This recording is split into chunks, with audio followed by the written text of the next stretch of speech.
Chapter 431. The old monk who could injure the Kylan was the great Grand Master of the mysterious dark sect who had been listening to scriptures in the Guoqing temple for many years. Hearing Zhuo Rujui's words, the great Grand Master of the mysterious dark sect didn't get angry, but he sighed with emotion.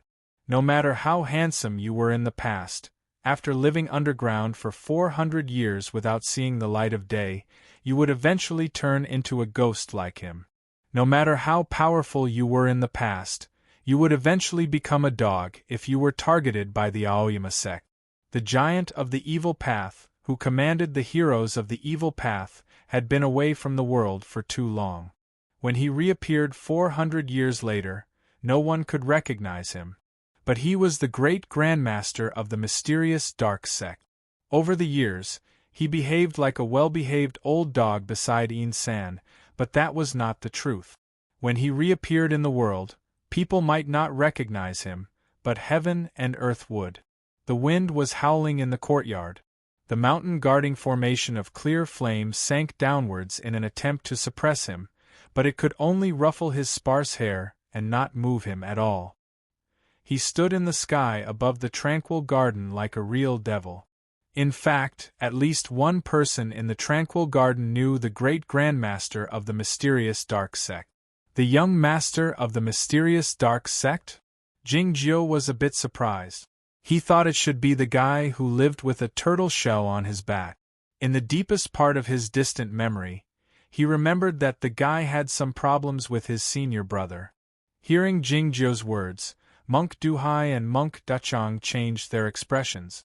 Shi Yun and Bai Qianjun were stunned for a while before they realized it, their faces pale. Zhuo Ruzhui stared at the old monk, shocked that it was him. It seemed that he was right. Zhao Layer had already stood in front of Jingjiu, with the thoughtless sword hanging by her side. Jingjiu reached out his hand like lightning and grabbed her belt. His sword's source surged and turned into an unimaginable force, throwing her out of the protective formation of clear flame. For some reason, the protective formation of clear flame was a bit weird today. It still blocked enemies from the outside world, but did not prevent people from leaving. Zhao Layer turned into a line and landed in the forest beside a palace. Listening to the movements in the forest and looking at the scene in the tranquil garden, the white cat's demonic pupils shrank again. It wanted to sneak away. Jingjiu was really in danger. However, the palm landed on its neck again, and this time, the palm was slightly more forceful. "I told you, I'll just watch the show today," San said calmly while looking in the direction of the tranquil garden. The great Grandmaster of the mysterious dark sect landed in the tranquil garden, followed by the mountain-protecting formation of clear flame. A strong wind was blowing in the tranquil garden. Monk Dachang and Monk Duhai stood in front of Jingjiu with grave expressions. Duke Lu, Shi Yun, and Bai Qianjun couldn't even stand properly and were sent flying. Zhuo Ruzhui hugged the small stone pagoda in the middle of the garden like a small animal hugging a tree in a flood.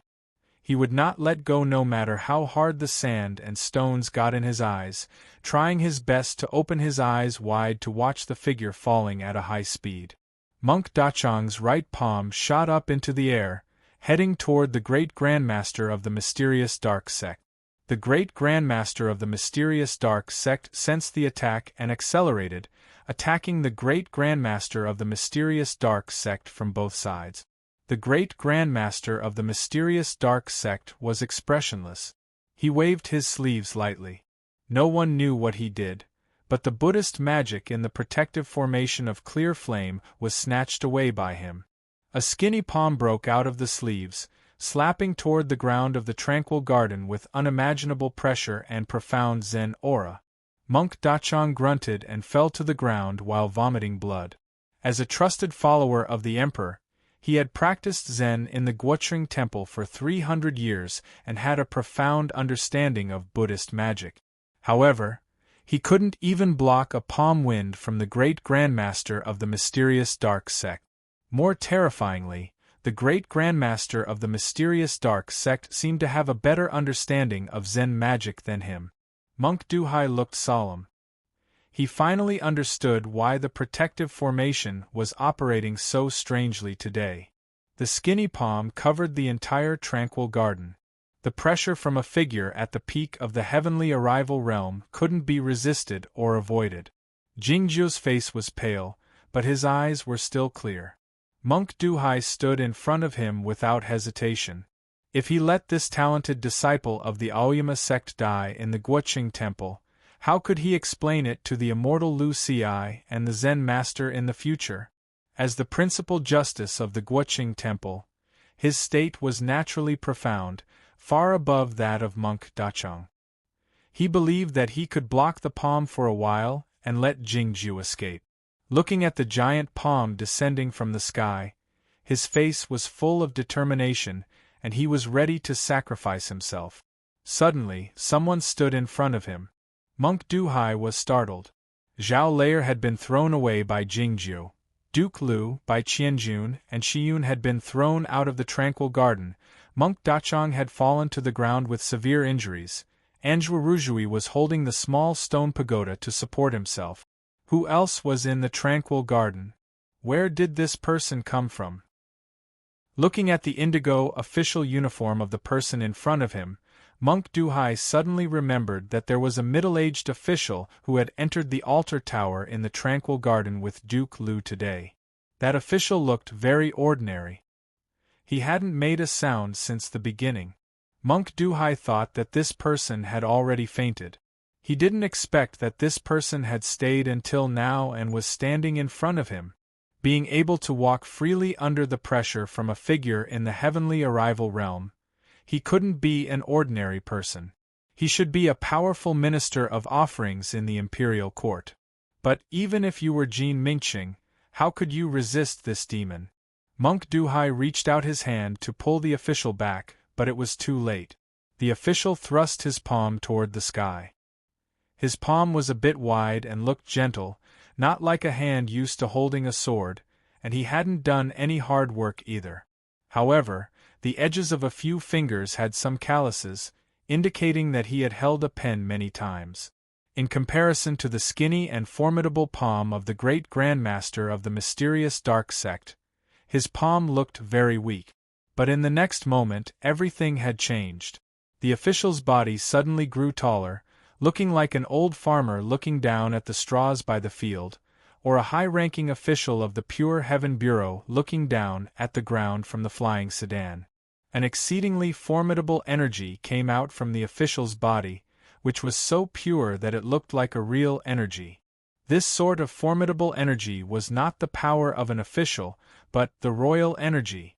A red shapeless flame came out from the edge of the official's palm, and then turned into a pair of wings, flying up to the sky and hitting the palm of the great grandmaster of the mysterious dark sect. The great grandmaster of the mysterious dark sect had countless black lotus fires in his palm, which collided with the two wings of fire, giving off countless burning sounds. The two wings of fire and the countless lotus fires vanished in the sky at the same time. The two palms had finally collided. No matter how perfect one's control of the energy was, it was impossible to prevent the energy from leaking out into heaven and earth.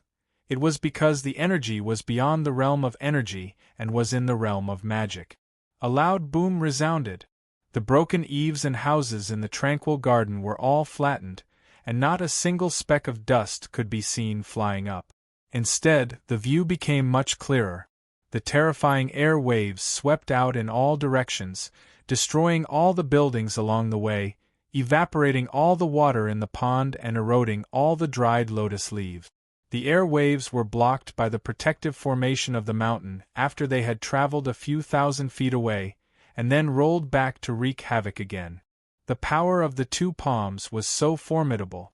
Who was that official? The Emperor. Looking at the official, the great grandmaster of the mysterious dark sect showed a shocked expression. It was true that this official who came to the pagoda with Duke Lu was the emperor of the current era. Unexpectedly, the emperor, who was supposed to deal with the state affairs in Zhaoga City, came to the Guoqing temple stealthily. He missed his father, so he wanted to come to the pagoda of spiritual bones in the tranquil garden, but he concealed his identity for fear of being known by others. Of course, it was not that simple. Was it possible that the scheme of the immortal had been discovered?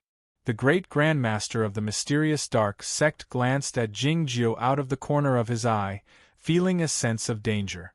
It was the same as what the unicorn had felt earlier. The great grandmaster of the mysterious dark sect was baffled. The emperor of the current era had a profound cultivation state, but he had nothing to be afraid of. Why did he feel more and more alarmed? He decided not to stay here any longer. He had to leave immediately, even if the immortal would blame him later. The emperor withdrew his palm, not intending to detain the great grandmaster of the mysterious dark sect. The great grandmaster of the mysterious dark sect turned around and flew toward the sky. He suddenly felt something was out of place, so he turned around and took a look at the ground. The tranquil garden was in ruins. Only the small stone pagoda containing the ashes of the late emperor was still intact because of the special material and the amulets. Zhuoruzhui looked up at the sky while holding the small stone pagoda. The ground was getting farther and farther away. The great grandmaster of the mysterious dark sect couldn't see his eyes clearly, but their eyes still met. He didn't pay much attention to this disciple of Aoyama, even though he was rumored to be a talented person. It wasn't until now that the great grandmaster of the mysterious dark sect had finally discovered the problem. He exerted his demonic magic to suppress it. Holding the stone pagoda, Zhuoruzhui looked at the black dot in the sky, his eyes bloodshot. He hadn't averted his eyes or blinked his eyes since he looked at the great grandmaster of the mysterious dark sect. He couldn't hold on any longer after receiving the full pressure from the great grandmaster of the mysterious dark sect. He groaned and fainted on the ground. His right hand opened, revealing a crushed sword talisman. A wisp of sword will suddenly appeared in the sky. The great grandmaster of the mysterious dark sect was both shocked and enraged.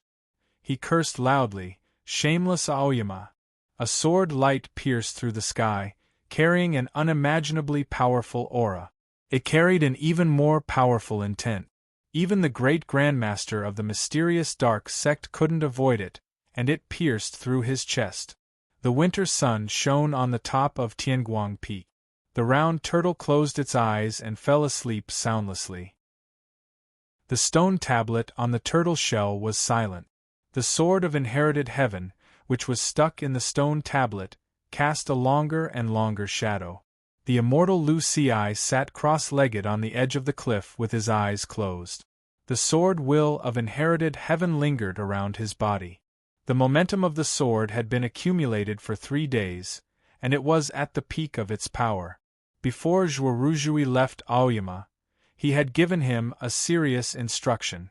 When you go to the Guoqing temple this time, you should see it when it's time to see it. Don't make a mistake, and don't miss anything. Sensing the news from afar, Lu Ci opened his eyes, thinking that his disciple hadn't done anything wrong after all. Then, a trace of anger flashed in his deep eyes. "It's the mysterious Dark Master. Go." As soon as he finished speaking, a gust of strong wind rose on Tianguang Peak. The round turtle opened his eyes slowly after so many years. The shadow on the stone tablet had disappeared without a trace. At the same time, the fog that shrouded Yunqing Peak all year round also disappeared in an instant. Those black, precipitous cliff rocks with threatening sword wills appeared in the sunlight and people's sight just like that. The elders and disciples of the 9 peaks were shocked speechless, not knowing what had happened. The red leaves looked like fire on Shenma Peak. Gu Qing and Yuan Chu walked out of the manor cave and came to the edge of the cliff, looking at Yunqing Peak. Sensing the strong sword will coming from that peak, the two of them thought in shock that this was the true appearance of the sword peak. "What has happened?" Yuan Chu asked uneasily. "I didn't see it." Gu Qing shook his head, suddenly feeling worried about his master. The sudden appearance of the sword peak indicated that something significant had happened in Chaotian. Normally, it had nothing to do with Jingjiu in his current cultivation state and status, but Gu Qing felt something was out of place.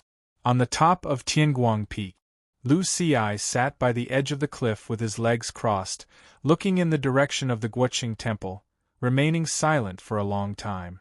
"You even dare use a demonic person like the mysterious Dark Master? Master, what is Aoyama to you?" Chapter 432. A beam of sword light pierced through his chest. The great Grandmaster of the mysterious dark sect grunted and fell down like a falling leaf. His state was not far from that of the immortal Lu Xi, the sect master of Aoyama, but his spiritual awareness was greatly impacted by the immortal emperor's palm strike. How could he avoid the most powerful sword strike that Lu Xi had prepared for several days and was reinforced by Aoyama? Just when everyone thought that the great Grandmaster of the mysterious dark sect was dead for sure, the falling leaf suddenly disappeared in the wind, leaving only a trail of burning black smoke. The black smoke was composed of extremely fine black powder, which should be the Vajra pestle he used to sneak attack the Kailan. He had used some evil method to replace his own body and saved his life for the time being. The reason why it was burning was that the great Grandmaster of the mysterious dark sect's blood essence spilled out, indicating that he was seriously wounded. The beam of sword light disappeared in the ocean of clouds. But it was not over yet. The ocean of clouds was rolling restlessly, like the accumulated snow on the peak of Shenma Peak, which was being traversed by the cat named Lu Ada. Countless sword wills appeared above the ocean of clouds and sprinkled on the earth, covering the mountains, rivers, and lakes within a radius of 100 miles by the East Sea. The sword wills were either awe-inspiring or serene, but they did not look like a net, but more like a mountain or a huge sword. Even though they were over 10 miles away, the sword wills could still be clearly transmitted to the ground. The protective formation of the Guoqing temple was activated again, appearing extremely vigilant and even uneasy. The winter trees at the edge of the temple were swaying, and the needle-like leaves kept falling like rain. The villagers and the patients outside the Guoqing temple could not sense the sword wills, but they could clearly feel the awe and fear in the depths of their hearts. The smell of firecrackers and cured meat was cut into pieces, disappearing with the wind along with the festive atmosphere. The sword wills seemed to be searching for something. The blade of the huge sword moved from the Guoqing temple to the north, then to the east and came to the sea. The waves suddenly quieted down. The blade of the invisible huge sword moved to the north again. Wherever it passed, evil practitioners and monsters showed themselves and fled in all directions. Some monsters who knew that they had committed grave sins even tried their best to burrow into the ground, regardless of the danger. The blade landed outside of Shuiyu Nunnery. The heavenly well leading to the underworld became even quieter than usual. The moaning of the wind could no longer be heard. 2 or 3 weak spirits avoided the spell, but as soon as they showed their heads, they were silently suppressed into a puff of smoke.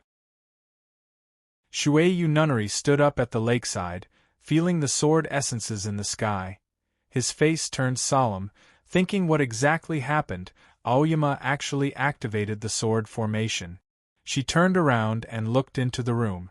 Guodong was still sleeping soundly in the round window. The abbess thought silently, "Senior martial sister, when will you wake up?" Whether it was the leader of the righteous sects or the rats of the evil sects, whether it was the Nian ghosts in the human world or the Yin spirits in the underworld, they all felt fear before this sword intent. Is this the legendary Aoyama sword array? He was thousands of miles away, but he was able to affect the world by the East Sea. This was truly an unimaginable thing. Monk Duhai glanced at the unconscious Zhuoruzhui and thought sentimentally that being targeted by the sword formation of Aoyama meant certain death. It was no wonder that the great Grandmaster of the mysterious dark sect and the other 2 hidden swordsmen could only live without seeing the sun despite their exceptional prowess. If someone hadn't prepared beforehand, the great Grandmaster of the mysterious dark sect would have been dead already. Moreover, the great Grandmaster of the mysterious dark sect was severely wounded at the moment. If he couldn't block the probing of the sword formation of Aoyama, it was hard to tell how long he could live. The blood of the great grandmaster of the mysterious dark sect fell down from the sky into the Guoqing temple, and it was still burning.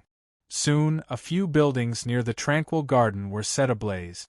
The highly achieved monks of the Guoqing temple dismantled the protective formation of the visible flame as quickly as they could and switched to the bottle-holding formation of the pure water immortal. However, it could only reduce the intensity of the fire a bit, but it couldn't extinguish the fire immediately. Hundreds of monks rushed over from the halls in the front and back of the temple, carrying buckets of water to put out the fire. It was a chaotic scene. Jingjiu turned around and looked at the two mountains behind the tranquil garden. He could vaguely see the eaves of the Chunhua Hall between the mountains. Nobody was there. Before Jingjiu looked over, a conversation had taken place on the eaves of the Chunhua Hall. Zhuoruzhui had just raised his head and looked at the great grandmaster of the mysterious dark sect. Yin San and the White Cat had lived in Aoyama for countless years, so they were very sensitive and had already figured out what was going to happen.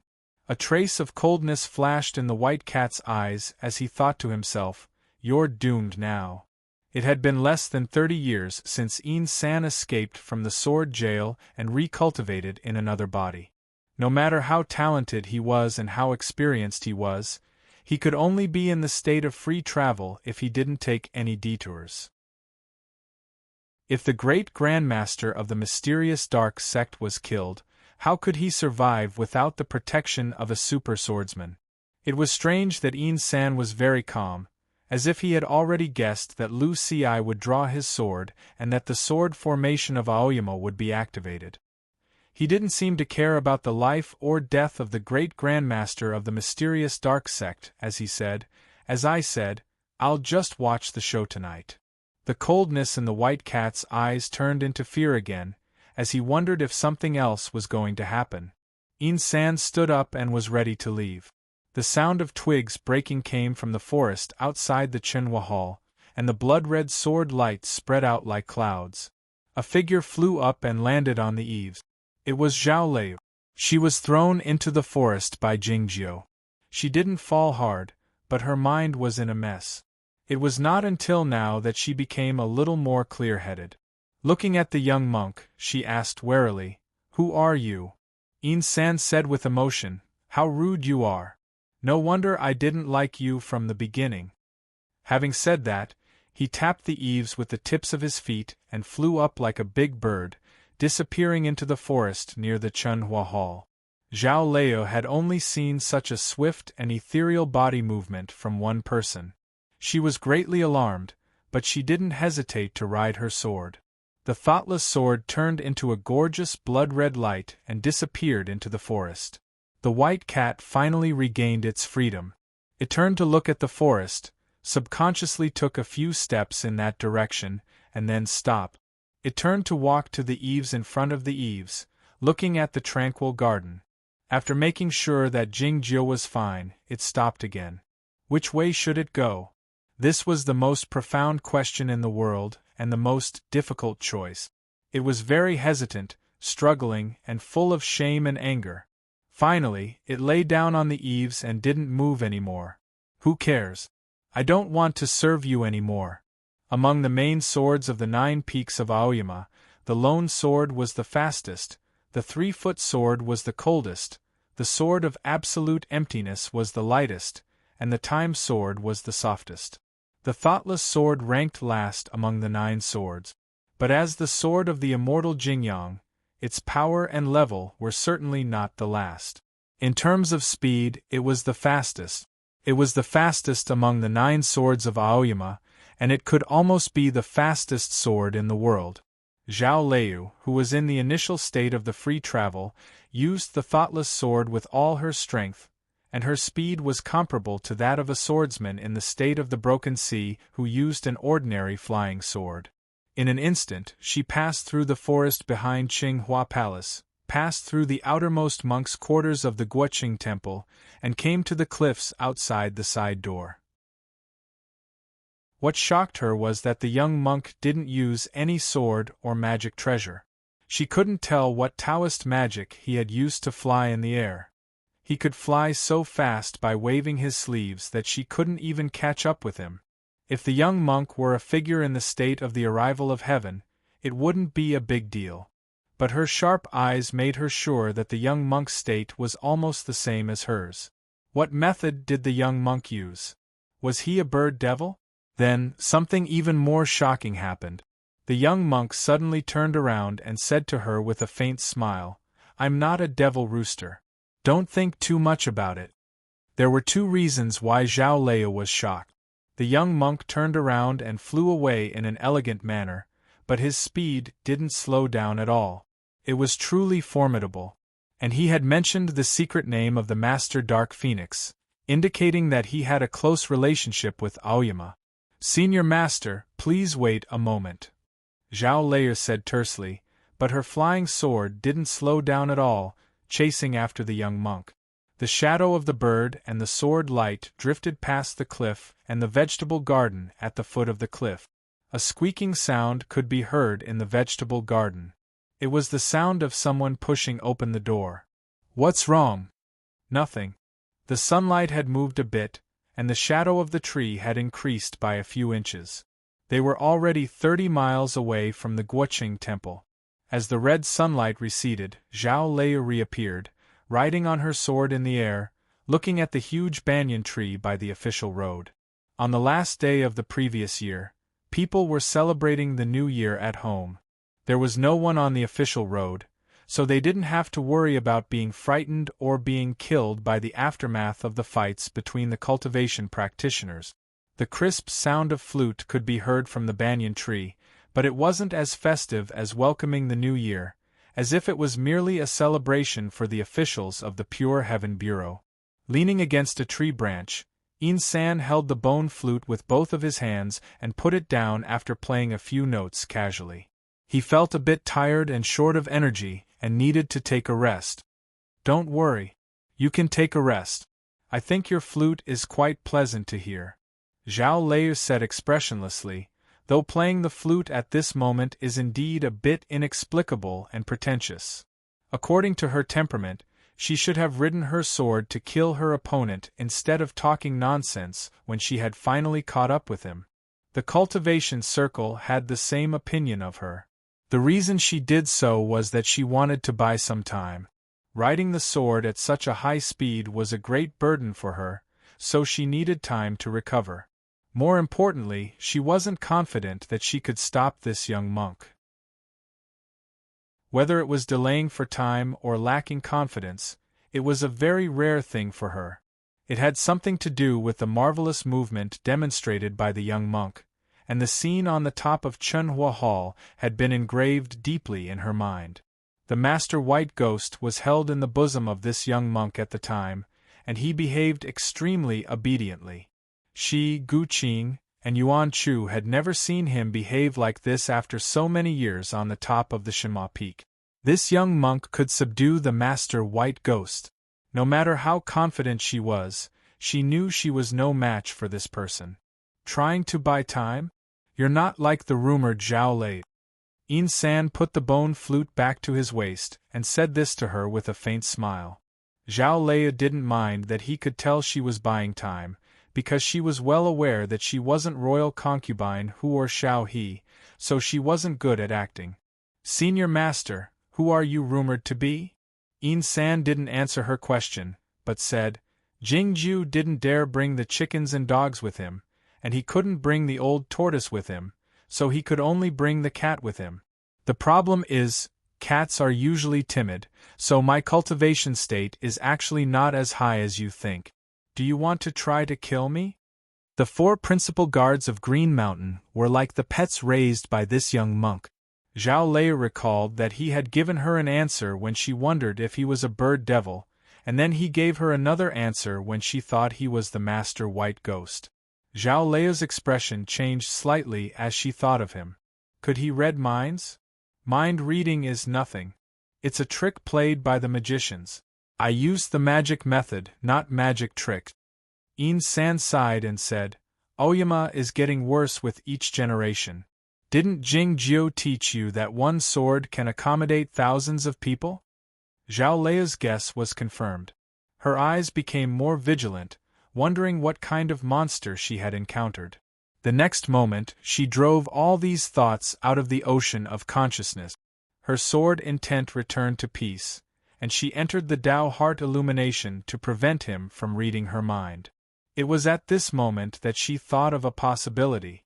In-san raised his eyebrows slightly, looking a little unhappy. He said with slight mockery, "Why don't you think? Because you're afraid of being guessed by others, so you don't think at all. Just like how you don't enter the secular world because you're worried that your Tao heart will be disturbed by worldly affairs? Because you're worried that you'll shit so you don't eat? Because you're worried that you'll die so you don't live?" Zhao Leia was silent for a while and said, "What you think has nothing to do with me, and what I think has nothing to do with you." In-san said expressionlessly, "Do you know why I don't like you? Because you're becoming more and more like him. You don't care about anything and only know how to protect yourself with the sword. Cultivation and breaking the realm are extremely boring. The great way is in the world, and it's also in a meal. It's really tacky to be heartless." Zhao Leia said, "It's the duty of a Tao cultivator." In-san shook his head and said, "No, you've been led astray by him. I know you used to like eating hot pot, but I think you don't anymore." Zhao Leia said, "You're wrong. I still like eating hot pot." In-san's expression changed slightly and he said, "Doesn't he care about you?" Chapter 433. After a moment of silence, In-san said with a smile, "Is that what he meant? Or is he too lazy to care about you? Besides, do you know who I am?" Zhao Leia said, "It's just a guess." She was so smart. After the shock, she guarded her Taoist heart and got close to the truth. In-san said, "You are indeed a hot pot lover. Then why didn't you let me have a bite of the food in the hot pot in Cloudy Town when it was almost overcooked?" He had admitted his identity. Even though she had guessed who he was, Zhao Leia remained silent for a long time after confirming the truth. Many years had passed, but she couldn't forget the name. In-san. Taiping Jinren. According to the time when I entered the sect, I should call you Grandmaster, but now I should call you Senior Master. Looking at the young monk leaning on the branch, Zhao Leia said after a moment of silence, "I might have to commit treason today. It doesn't matter. You have done this more than once anyway." In-san said with a smile, "But are you sure you can keep me here? Don't you think it's strange that the little emperor hasn't found you after such a long time?" From Jingjiu throwing Zhao Leia to the Chunhua Palace to the great Grandmaster of the mysterious dark sect's palm strike, the Emperor's sudden appearance, Zhuoruzhui raising his head, and the sword coming from Aoyama, many things had happened, but actually it only took a few seconds. Zhao Leia didn't know that the Emperor had come to the Guoqing Temple, but she believed that Jingjiu must have hidden something. Now that In-san pointed it out, her expression changed slightly. Did something happen to Jingjiu? Looking at In-san on the tree, she felt helpless, and then she felt a strong sense of regret. She shouldn't have listened to him years ago and broken through the state directly. Otherwise, she wouldn't have been unable to catch up with him. What should she do next? She couldn't defeat or catch up with the Grandmaster. Should she give up and go back to the Guoqing Temple to see what had happened? Should she go back to the Shinma Peak and enter the middle state of free travel? The tranquil garden had turned into a ruin. Only the small stone tower remained intact. Zhuoruzhui, who was in a coma, was hugging the small stone tower tightly like a bear, sleeping soundly. Monk Dachang sat in a corner of the ruins, regulating his breath and healing his wounds. Monk Duhai bowed respectfully to the divine emperor. The emperor nodded in acknowledgement and closed his eyes to regulate his qi circulation. The head-on clash with the great Grandmaster of the mysterious dark sect had caused him some minor injuries. Monk Duhai walked to the front of Jingjiu and lamented, "I didn't expect these two demons to have been hiding in the temple for so many years. I'm ashamed." Jingju said. I wasn't sure it was him before. Yin San had been the abbot of the Guoqing Temple for many years in the past. Naturally, it was difficult for anyone to discover him hiding here. As such, Jingjiu had no objection to Monk Duhai, but he didn't expect that it was the great grandmaster of the mysterious dark sect who had followed Yin San to hide in the Guoqing Temple.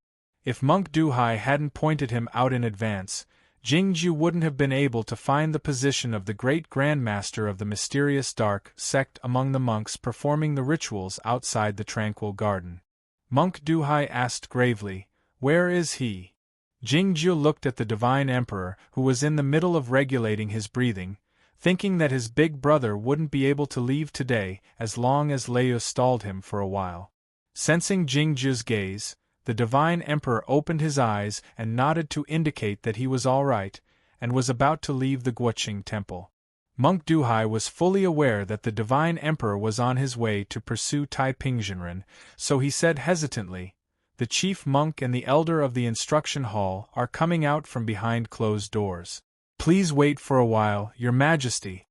It sounded like his idea was not wrong. That person was, after all, the most formidable figure in the cultivation world of Chaotian in the last 1,000 years. Even though his cultivation state hadn't recovered yet, it was not safe to send the divine emperor alone. Yet, the divine emperor didn't pay any attention to him. His feet left the ground and the hot fire wings came out. He arrived in the high sky, ready to fly away. Monk Duhai sighed softly, knowing that the time was up. The divine emperor arrived in the high sky, looking down at the ground with the golden flames burning in his eyes. He followed the traces left by the thoughtless sword and looked at the distance. He believed in Jingjiu's calculation and judgment. No matter how formidable Taipingzhenren was, he couldn't get rid of Zhao Liu in a short time. All of a sudden, he had a strange feeling in his heart. He spun around abruptly and looked at the Guoqing Temple. It was quiet in the Guoqing Temple. To put it more precisely, it was quiet in the tranquil garden. The monks putting out the fire hadn't gotten close to those buildings yet. The elder of the instruction hall hadn't been notified yet, and it was believed that the chief monk had done the same. Monk Duhai looked at Jingjiu in silence. Jingjiu looked at him in silence. They stared at each other for only a moment. Jingjiu realized that Monk Duhai was the person chosen by his big brother. This person was a good choice. He could even be said to be perfect.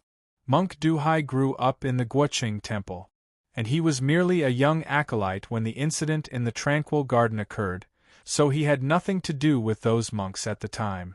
Over the years, he had represented the Guoqing Temple in traveling all over the world. He could be seen in Zhaoga City, Aoyama and Cloud Dream Mountain, but he appeared most often in White Town. He had followed the Broadsword King and fought in the Snowland for many years, even delaying his Zen cultivation.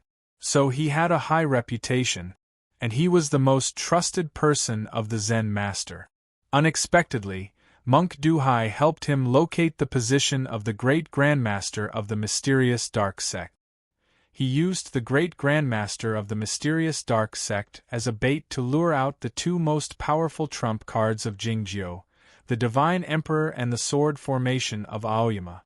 Meanwhile, Monk Duhai gained his trust and stood in front of Jingjiu, ready to strike the final blow. It was the palm of the world. Smelling the faint scent of sandalwood in the ruins, Jingjiu knew that Monk Duhai was about to employ the sacrifice method. Few magic methods could kill Jingjiu directly, save for the great grandmaster of the mysterious dark sect, like the sacrifice method. Even the great grandmaster of the mysterious dark sect couldn't kill Jingjiu with one stroke. Jingjiu was well aware of this fact. It seemed that Yin San was also aware of this fact. The expression in Monk Duhai's eyes was very calm. He wasn't worried that Jingjiu would use that eerie movement to escape. It was because once the palm of the world was employed, the entire world would be under his control. No matter where he went, he couldn't escape from his palm. Jingjiu was also very calm, because he knew that he couldn't escape. As such, it was meaningless to scream or show a frightened expression in his eyes. Monk Duhai put his palms together, as if he was bowing to Jingjiu. The heaven and earth were combined. At the last moment, Jingjiu put down the sword of the universe and raised his right hand. It was the tip of his sword. He wanted to try and see if he could break through this combined heaven and earth by relying on his own power. It was at this moment that his left hand suddenly vibrated. The strand of fairy awareness that had been destroyed by him seemed to have sensed the crisis he was in, and it started to break through outward forcefully. There was a loud bang. The tranquil garden, which had been turned into ruins, once again generated terrifying air wave. Zhuoruzhui, who was holding the small stone pagoda, was sent flying into the pond that had been boiled dry. He woke up in a daze, wondering what had happened. An angry roar came from the sky. A pair of fiery wings tore the air apart and crashed into the tranquil garden. Then came another boom, and the air waves surged wildly. The monks fell to the ground one after another. Zhuoruzhui, who had just woken up, was knocked unconscious again. As the smoke and dust settled, Monk Dachang and the others arrived in the tranquil garden. Jingjiu was lying on the ground with his eyes closed, his clothes in tatters, and his right arm deformed. It was hard to tell whether he was dead or alive. Even so, his left hand was still holding the fairy book tightly. A sigh full of regret and frustration seemed to be heard in the depths of everyone's spiritual sense at the same time. Monk Duhai's condition was even more miserable. His face was pale and devoid of blood, and his monk robe was stained with blood. He had employed the sacrifice method, and was struck by the Emperor's furious attack, so his meridians were all broken. If the Emperor hadn't asked him to stay for questioning, he would have been dead by now. Monk Dachang and the others suddenly felt the temperature in the ruins rising sharply, and the pressure increased along with it. They retreated hastily. The two fiery wings landed outside the ruins and formed a circle. The Emperor walked to the back of Jingjiu and started treating his wounds. "Except for Zen Master, anyone who steps into the circle will die," he said in a deep voice. No one could be seen on the big banyan tree. Zhao Liu and Yin San had gone to another mountain dozens of miles away.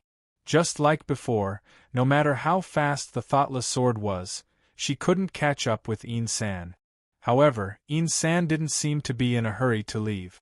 He would even turn around and walk in the air, talking to her calmly. It was then that Zhao Liu heard two consecutive loud explosions coming from the direction of the Guoqing temple. She halted her sword in the air, and turned around to look in the direction of the explosions. She knew something had happened to Jingjiu. Her face turned extremely pale, and she regretted once again that she hadn't broken through the state directly. She gradually lowered her head. Yin San drifted to the front of her and said, "As I said, you can't catch up with me, and nobody will come to help you." Looking down at the wild mountain, Zhao Liu said, "I don't believe you can calculate everything. I taught him everything. I know what he will think, so at least I can calculate everything about him." Yin San calmly said, "Even if the young emperor uses his magical power to rush over, he still can't do anything to me, because the people of the Bai family are 700 miles to the north." With her head still lowered, Zhao Liu asked, "Shouldn't you be worried that the people of the Bai family will find you?" Yin San smiled and said, "I am just an ant right now, and it's hard for me to be seen." Zhao Liu raised her head, and a determined expression appeared on her face as she said, "I am also an ant, and I can bite you to death." Yin San said indifferently, "First, you have to be able to catch up with me. But you are not faster than me. Otherwise, you would have left long ago. Why are you still here talking so much nonsense with me?" Zhao Liu stared at him and said, "You pretended to be so casual on purpose. Earlier, you even flew back to my side, as if you could leave at any time. You just wanted to trick me into giving up. Unfortunately, as I said, you are too pretentious." Yin San's eyes turned slightly cold, and then he noticed that the little girl's eyes were so clear that there was no room for falsehood. What he said was, of course, a lie. No matter whether it was the Emperor or the people of the Bai family, if they discovered his whereabouts, he would be dead for sure. But it was very easy for him to solve this situation. He only needed a very short period of time to hide in the forest by using the art of escape. Without any aura to rely on, even the figures in the peak of the heavenly arrival state couldn't find him. The problem was, from the Qinghua Palace until now, Zhao Lei had been following him. The nearest distance was only a few feet, and the furthest was no more than 1,000 feet. He couldn't get out of her sight, so he couldn't use his Tao without interference. She pursued him so hard, but why didn't she give him any time? Of course, the person who didn't give him any time was not Zhao Lei, but Jingjiu. As brothers, everything they did was meaningful. Jingjiu threw Zhao Lei to the Qinghua Palace, not only because he wanted her to avoid the great grandmaster of the mysterious dark sect, but also because he wanted her to follow Yin San. But just because of this little girl? Yin San found Jingjiu's idea ridiculous, so he laughed. The trees in the wild mountain rustled by the cold wind, covering the laughter. Yin San's smile gradually disappeared, and he turned around and flew toward the depths of the wild mountain. Zhao Lei followed him. Soon, the two of them came to another wild mountain. This place was gradually getting farther away from the seashore, and the wind was much weaker. The treetops swayed gently. There shouldn't be any sound of waves, but the rustling sound continued. This sound didn't come from the forest in the wild mountain, but from Zhao Lei's body. It sounded like the wind was blowing through the forest, but it was actually the clear spring flowing over the rocks. The sword source flowed ceaselessly in her meridians, faster and faster. It was like a stream flowing ceaselessly in a steep valley. Even if it was smashed into pieces by the rocks, it still kept moving forward. Yin San flew like a big bird. He turned around to look at her and asked, "Do you want to break through in battle? Do you want to die?" Zhao Lei didn't pay attention to him. She continued to move her sword source, widening her meridians and purifying the sword pill at the same time. Countless dense sword wills overflowed from her body, and the trees along the way fell down noiselessly. Even the cloth that tied her black hair was cut, and her black hair danced wildly in the wind. This wasn't a good sign. It meant that she was about to lose control of the sword pill, so her sword wills overflowed on their own and slashed everywhere. No matter which cultivation sect she was in, no matter what method she cultivated, breaking through the realm was always the most dangerous moment. Most cultivators would choose to go into seclusion, consume enough medicinal pills, prepare enough crystals, and even invite a teacher to protect them before they would choose to break through the realm. In the past, Zhao Lei's breakthroughs had been very smooth. Other than the medicinal pills provided by Jingjiu, she didn't need any external help. But at the very least, she needed a quiet abode that wouldn't be disturbed. At this moment, she was controlling her sword, and she could fight with Yin San at any time, but she chose to break through the realm. "You will die," Yin San said as he stared into her eyes. Zhao Lei continued to ignore him. She forcefully absorbed the sword wills into her body and started to fuse them with the sword pill for the second time. Just as Yin San had said, breaking through the realm in the midst of fierce winds and high-speed flying was indeed a matter of seeking death. Her sword awareness was slightly unstable, and the thoughtless sword started to sway, almost crashing into a cliff. Zhao Lei looked at Yin San, who had pulled away from her. Her eyes were calm and determined, without any fear or intention of retreating. She just felt that the black hair that occasionally danced in front of her was slightly annoying. With a thought, her sword wills left her body and materialized. With a few swishing sounds, the fluttering black hair was cut by the sword wills. They floated far away with the wind and then gradually dispersed. Her waterfall-like black hair turned back into messy short hair. Her pale face and black and white eyes became clearer. Chapter 434. Seeing this, San stopped talking. He turned around with his hands clasped behind his back, and started to fly attentively. Standing on the thoughtless sword, Zhao Lei chased after him while breaking the state. There was no one from the Bai family in the sky. Under the deterrence of the sword formation of Aoyama, the Zhongzhou school had already returned to the north after receiving the unicorn. They didn't dare to stay here any longer. There was only a blood-red sword light and the shadow of a big bird between heaven and earth. The sword light and the bird's shadow were traveling among the wild mountains. A long time had passed. Zhao Lei still didn't break the state. Instead, the backfire of the sword's source hurt her more and more. Her face became paler and paler, and her eyes became dimmer and dimmer.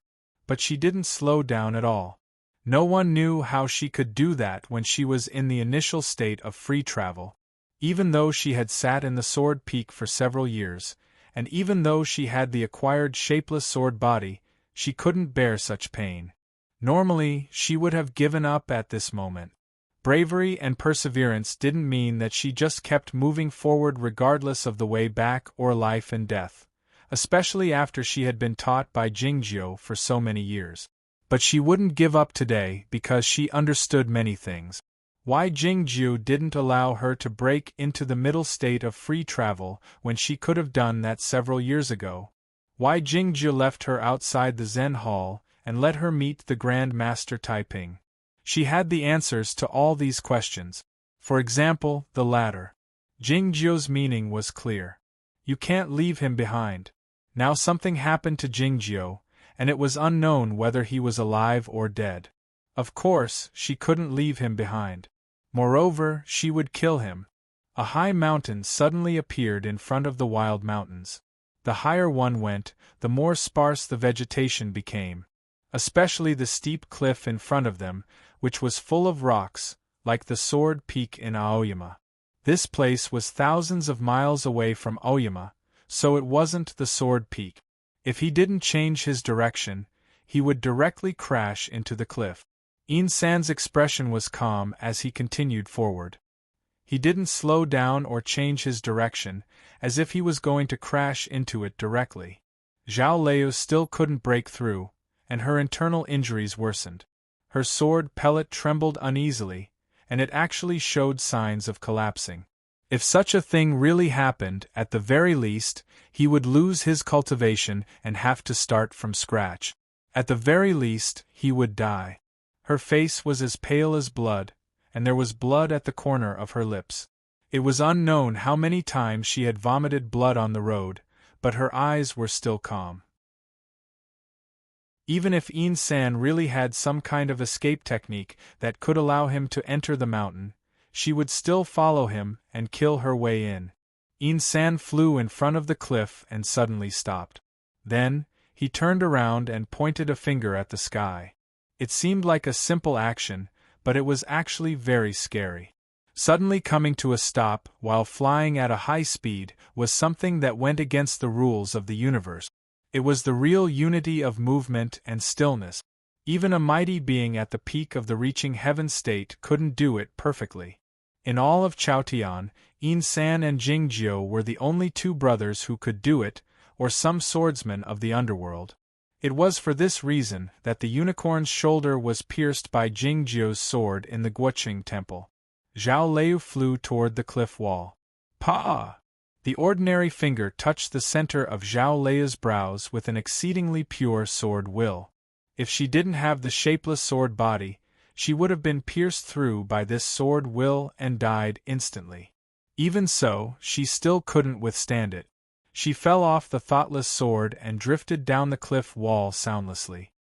He was indeed the Grand Master of Aoyama and Taiping Zhenren of the underworld who had dominated the human world. He had put her in a desperate situation the first time he struck. Though it seemed like a casual strike, it actually contained a great deal of calculation and experience. The cliff wall was the heaven and earth, so it was an advantage for him to move at the same time.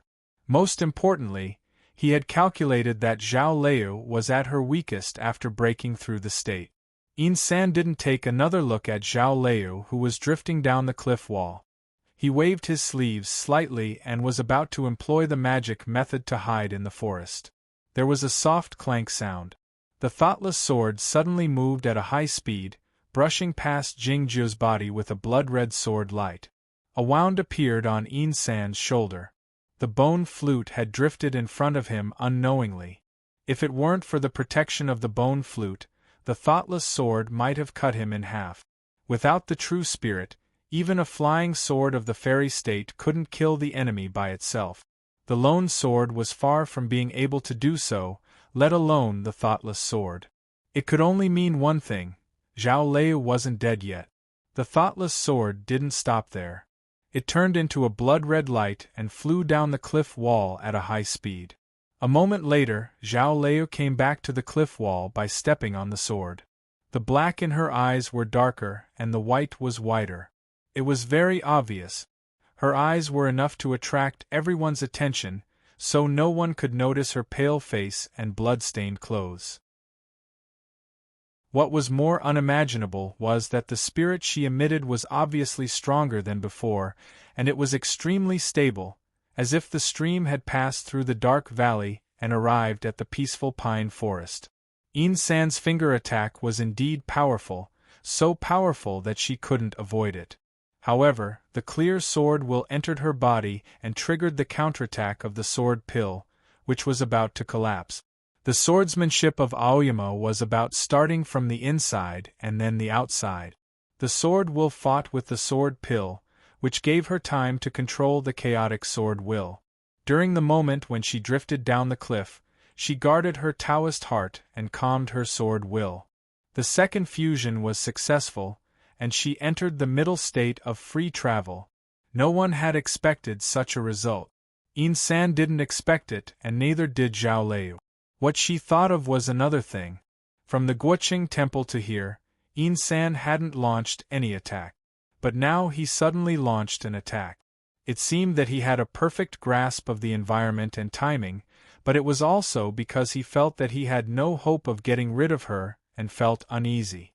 "You're afraid," Zhao Lei said while looking at Insan's eyes. After a moment of silence, Insan said with a smile, "No, I just realized that I made a mistake. I should have killed you before leaving." Zhao Lei said emotionlessly, "Now my state is higher than yours. Can you still kill me? If a high state means greatness, there wouldn't be so many boring fights in the cultivation world. You can just report your state when you meet." Insan stopped smiling and said seriously while looking at her, "It's not too late for me to kill you now." Without saying anything else, Zhao Lei started to attack. Now her state was higher than Insan's, and the thoughtless sword was the fastest sword among the main swords of the 9 peaks of Aoyama. She could catch up with Insan easily. Even if Insan didn't want to fight, he had to. The blood-red sword light illuminated the cliff wall and hacked at it fiercely. What Zhao Lei used was of course the 9 Deaths sword style of Shenma Peak. She wouldn't regret it even if she died 9 times. After the immortal Jingyang, she was the only one in the world who knew this sword style. In fact, she was the only one who was most suitable for this sword style. Clank, clank, clank, clank. Dozens of clanking sounds rang out. Zhao Lei retreated more than 100 feet by stepping on her sword. She looked at Insan floating in front of the cliff wall with a serious expression. An invisible wound appeared on her left shoulder. The thing that hurt her was the bone flute. It was unknown what material the bone flute was made of and how Insan refined it. It could fight like a flying sword and was extremely hard. The thoughtless sword hacked at it more than a dozen times but failed to break it. Instead, she was hurt by the sword will that floated out of the bone flute. Insan floated in front of the cliff wall with his clothes fluttering in the wind. He looked like a fairy, just like the sword will that floated out of the bone flute. It was mysterious and unpredictable. "It's said that you are talented in cultivation. It seems that the rumors are true. You are even better than Nan Wang. It's a pity that your teacher is too lazy to teach you. You know too little swordsmanship. So when you fight with your sword, it's inevitable that it's a little simple. Simple means boring. Zhao Lei was born with natural Taoist quality and a genius in swordsmanship. The Nine Deaths sword style that she cultivated for more than 20 years was judged boring by him. But thinking of his identity and the invisible wound on Zhao Lei's shoulder, she had to admit that he was qualified to make such an evaluation. Jing Jiu taught Zhao Lei the Nine Deaths sword style, Gu Qing the inherited heaven sword style, and Yuan Chu the seven plumb sword style. He taught them only one sword style, not several sword styles at the same time. What Yin San said was a denial of Jing Jiu's opinion. Zhao Lei disagreed, saying, "Don't bite off more than you can chew. Some sword styles in the current 9 peaks of Aoyama are indeed a bit inferior, but you should still learn them. You should go to the Hermit Peaks to see if there are any old sword scripts suitable for you. In addition, some other places in the world have good sword styles, like the No Mercy sect." Yin San said, "Only by learning all kinds of sword styles can you truly understand the principle that everything is a sword." Zhao Lei asked thoughtfully, "Everything is a sword? All in one sword?" Yin San sighed. Aoyama is indeed getting worse with each generation. The first page of the sword script has 4 words written clearly, but why is it so difficult to remember them? Zhao Lei bowed and said, "Thank you for your guidance, Grandmaster." Yin San waved his hand, saying, "No need to be so courteous. You will die here today anyway." "I don't think so," said Zhao Lei. No sooner had she said this than she started to attack again. As Yin San said, the cultivation state couldn't decide everything. She had practiced the sword work for no more than 30 years, while Yin San had practiced it for more than 1,000 years. How could they be compared? In an instant 2 more invisible wounds appeared on her body. Yet she remained calm. Yet Yin San felt it odd. This time, Zhao Lei's attack was evidently different from before. Her sword moves were more powerful, but her sword wills were less agile. Her talent in the sword work shouldn't have led to such a situation. It could only mean one thing: she had done it on purpose. The more powerful her sword moves were, the louder the sword chime became. Who was she trying to inform? Yin San raised his eyebrows slightly. If this place was still near the Guoqing Temple or a cultivation sect, there might be some cultivation practitioners who could hear her sword chime. But this was a barren mountain, a wild mountain. Who could it be? He had never believed in the stories of finding treasures in the wild, of encountering apes in the wild, or of encountering immortals when one was about to die. Wang Xiaoming, the current master of the mysterious dark sect, had encountered many such stories, but they were all arranged by him. Zhao Lei's sword moves suddenly changed, and she hacked down on Yin San like a violent storm. Yin San stopped thinking about these things and responded calmly. A cloud of dust suddenly rose from the wild forest at the foot of the cliff, as if someone was rushing over at a high speed. Boom! The wild forest was crushed by the energy, and a piece of flat land with a circumference of 100 feet appeared. A person leaped up by riding a sword, leaving a silver line in front of the cliff at an extremely fast speed. He was at least a cultivation practitioner in the state of free travel. What was surprising was that the person didn't use a sword style, but a burning fist with billowing black smoke. A loud bang resounded. The horrifying fist came right at him. Yin San retreated to the cliff, knocking down the cliff wall with countless rocks.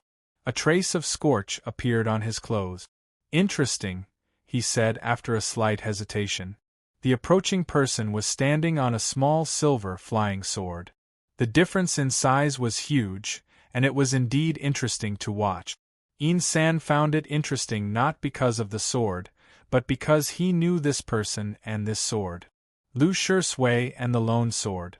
"I informed you when I passed by the vegetable garden. Why did you come so late?" Zhao Lei asked while looking at him, thinking that there must be something wrong. Lu Shui noticed that there was something wrong with her breath, so he flew to her side and said casually, "This sword doesn't listen to me. I don't know what's going on." It had taken him more time to get here from the vegetable garden than he had imagined. If he hadn't followed the traces of the thoughtless sword all the way, he would have lost it long ago. The speed of the lone sword was not as fast as that of the thoughtless sword, and for some reason, the small silver sword seemed a little timid today, and even seemed to deliberately lose its way. Zhao Lei also felt that the thoughtless sword was a little strange today. Even when she didn't deliberately suppress it, it still couldn't let go.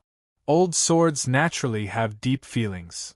Yin San said indifferently, these two swords were left by me to him, so he naturally recognizes me. Only then did Lu Shisui see his face clearly. He was very surprised and shouted, Senior, how come it's you?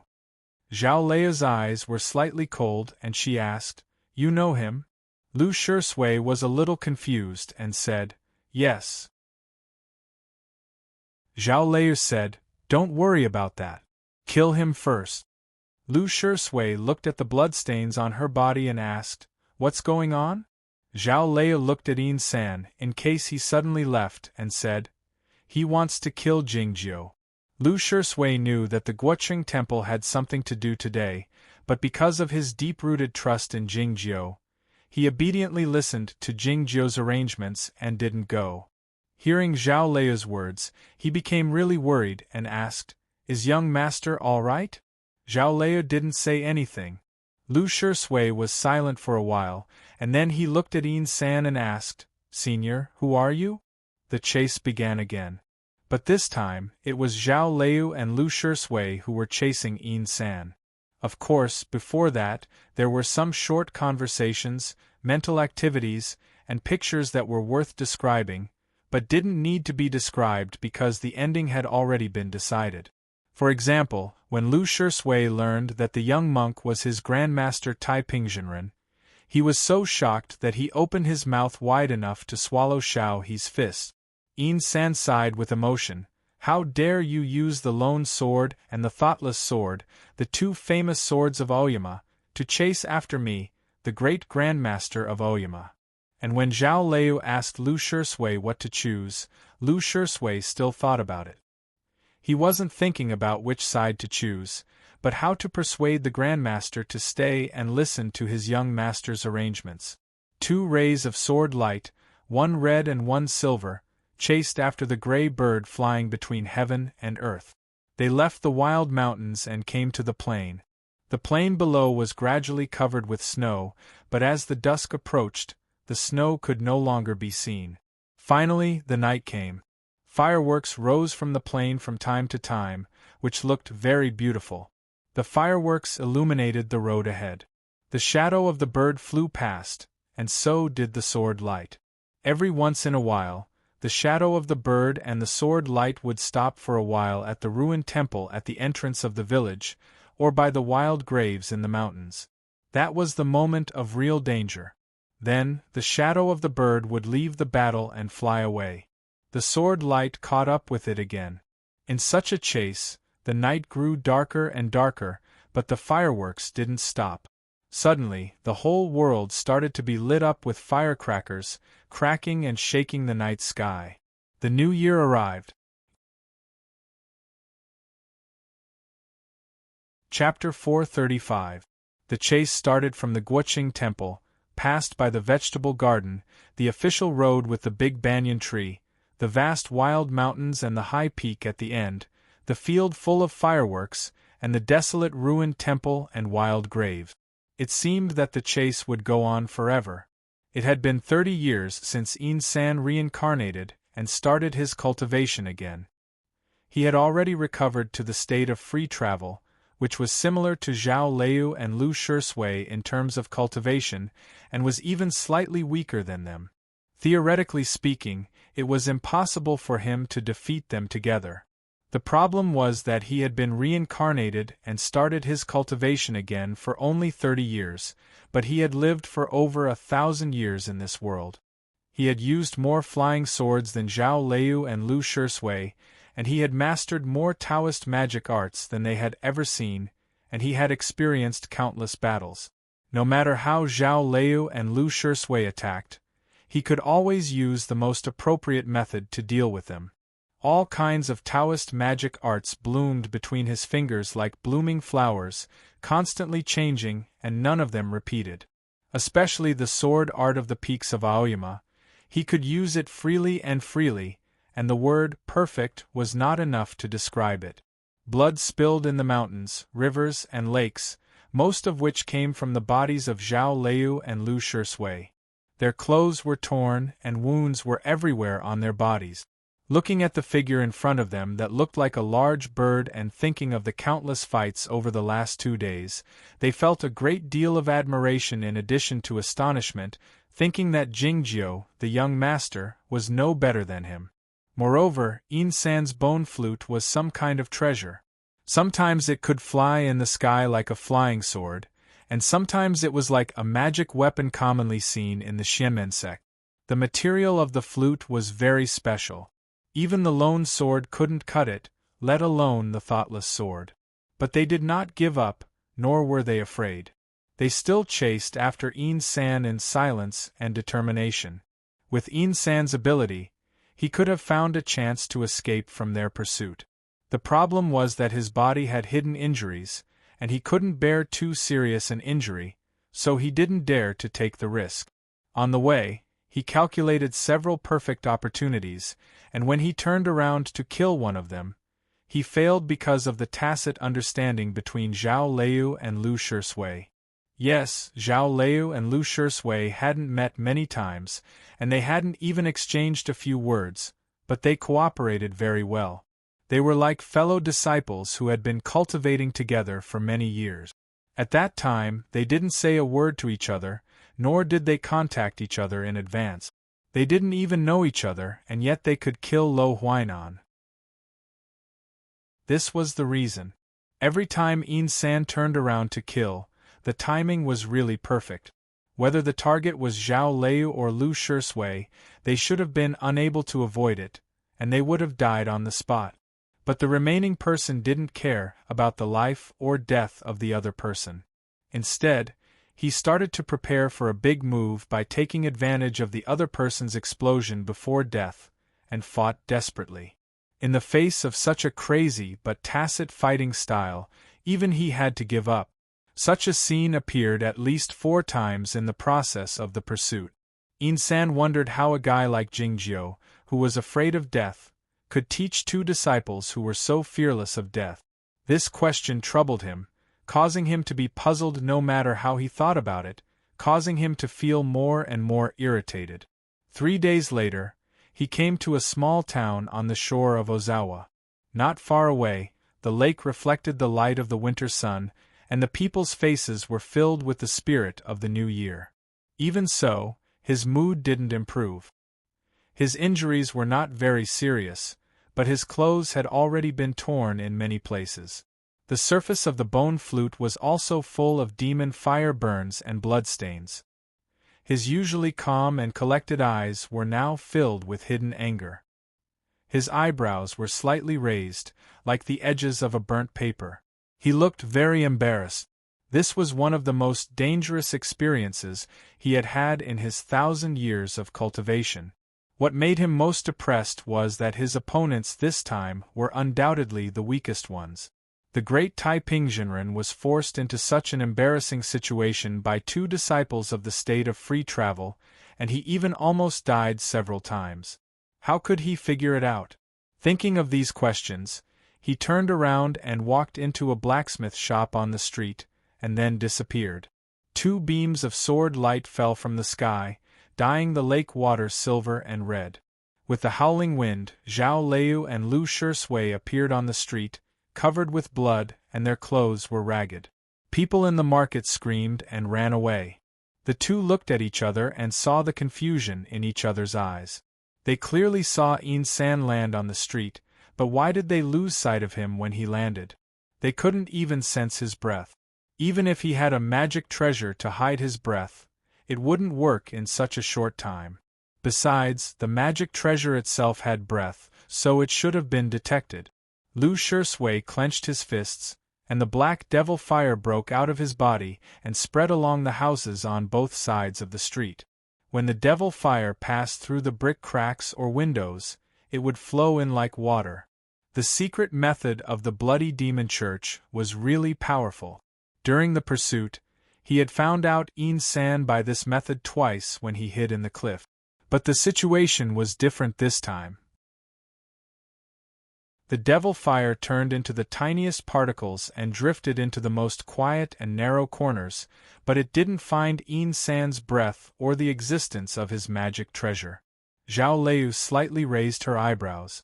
She didn't have time to disturb the cultivators in Ozawa. She waved her right sleeve and threw out a bell. The bell made a crisp sound and moved quickly in the small town, leaving countless residual shadows. It was the heart-cleansing bell given to her by the young master of the Platonist sect, Sensei. It had a magical effect on detecting the opponent's breath. However, the small bell still didn't find anything after searching all the houses and fields in the small town. San was obviously here and didn't leave. Why couldn't the magic treasure of the Platonist sect and the secret method of the Bloody Demon Church find him? Lu Shisui said, "Why don't we demolish all these houses and compensate them later?" Zhao Liu looked at the surface of the lake not far away and said, "Let's leave first." There were waves on the surface of the lake, and a strong wind suddenly appeared in winter. The white and yellow reeds were bent by the wind. It should be the cultivators of Ozawa who were approaching. Lu Shisui was a bit confused.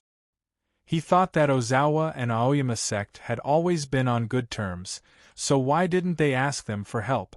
Was it inconvenient for outsiders to know the internal affairs of Aoyama? Zhao Liu looked at the ordinary-looking small town and said, "Someone is helping him here." Lu Shisui thought of the legend of the hidden swordsman and was very surprised. It turned out that the rumored small town by the bank of Ozawa was here. The hidden swordsman could avoid the search of the sword formation of Aoyama for hundreds of years under the protection of the turtle shell. If he helped the Grandmaster escape, no one would be able to find him. San walked into a blacksmith shop, but it might look like a restaurant from the outside, an ordinary house, or even a piece of stone. The appearance of an object depended on what you saw and your judgment based on your experience. But in some cases, it depended on the desire of the person who played the object. As such, neither Zhao Liu nor Lu Shisui could find that place. It would be pointless even if Lu Ci came to this small town in person to search for it. Lu Ci had come to this place after the League of the Deviant Sects, led by the grandson of the former emperor, had almost breached the No Mercy sect, but they were defeated by the Aoyama sect. The reason San could find that place was that the owner of that place had kept the door open to him. Jingjiu's memory was correct. That person had caused so much trouble in the world back then, and it had something to do with Taipingzhenren. As Jingjiu walked into the blacksmith shop, it turned into a garden. The grotesque rocks were by the pond, and the slender bamboos were hidden behind the white walls. There was no pleasant music here, nor was there the annoying sound of reading. The quietness exuded a sense of contentment. San had been here a few times, and each time he felt the scenery was wonderful, but he had never envied it. No matter how beautiful the scenery was, or how it could be changed according to one's will, one would still feel bored after living here for more than 400 years. It was because one couldn't go out. If one looked up at the top of the garden, he would find that there was no real sky here. The seemingly dark and gray sky was in fact a kind of wall, with many squares on it, resembling the shell of a huge turtle. Of course, this place was much better than the room he had in the sword jail. In the deep end of the garden, a middle-aged man was waiting for San. The middle-aged man had a lean face and an extraordinary bearing. He wore a bright yellow royal robe, exuding a faint, awe-inspiring and genuine royal aura. He was the hidden swordsman. He was the descendant of the former emperor. He called himself Emperor Shao. The tattered clothes turned into ashes and sank into the pond. After many years of dissolving, they would be discharged into Ozawa through the underground passageway, without leaving any energy or smell behind, so that the sword formation of Aoyama wouldn't discover them. Looking at the wounds on San's body, Emperor Shao asked confusedly. How come the immortal has suffered so many wounds? Thinking of the two fearless little guys, San's eyes revealed a complicated emotion. Many things have changed, even beyond my calculation, he said. He had calculated most of the things that had happened in Guoqing Temple, but he had miscalculated the most important thing. In his mind, Jingzhou had inherited everything from Jingyang, so his temperament would be similar, and he would live like Jingyang. However, he didn't expect that Jingzhou would dare to take the risk, daring to send a young disciple like Zhao Liu to hunt him down, and that Zhao Liu and Lu Shisui would be so crazy. Such craziness was so unlike Jingyang, but more like himself. The Emperor Shao held a small crystal knife in his hand, and kept on cutting San's body with a serious and focused expression on his face. San's wounds were indeed not serious, but there was something wrong with his body. In such a short time, the edges of his wounds had begun to rot, and there was even a rancid smell coming from deep inside. If he didn't cut off all the rotten flesh, the rot would spread quickly in a short time, until the body collapsed. Therefore, although Emperor Shao didn't cut off all the rotten flesh, the range of his cuts was wide and deep, and some places even directly cut into his body.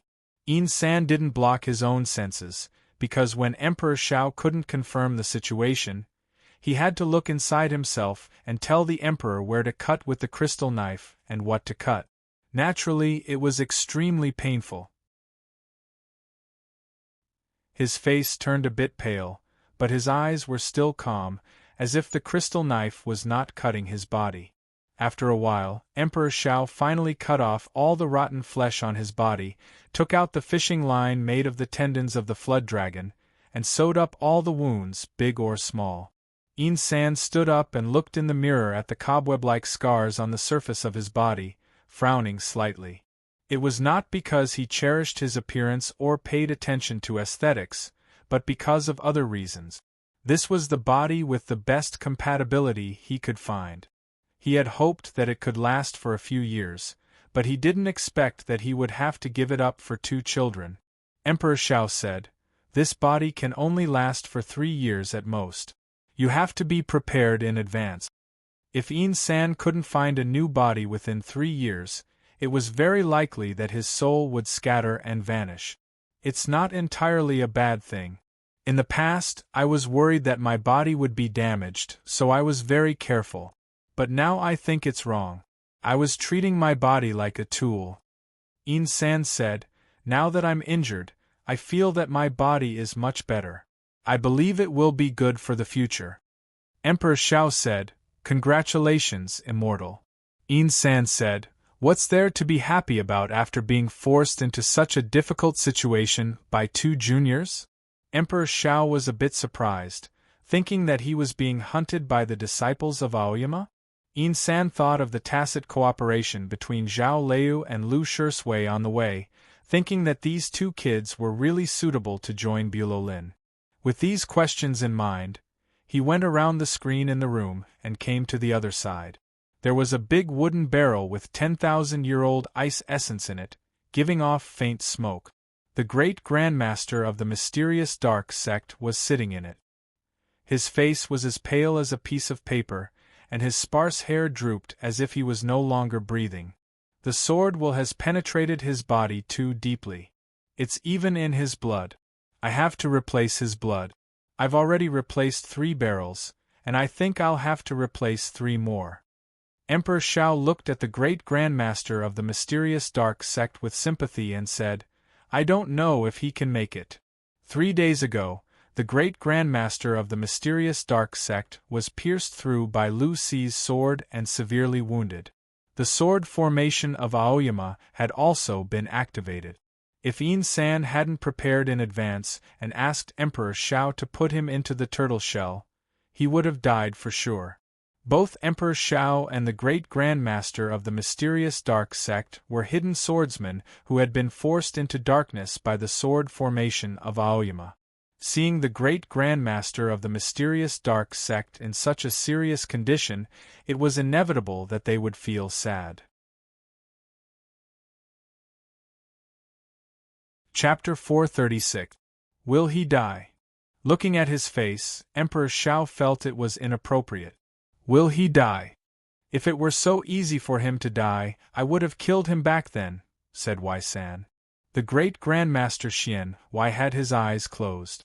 It was unclear if he was really unconscious, or if he had woken up and dared not open his eyes.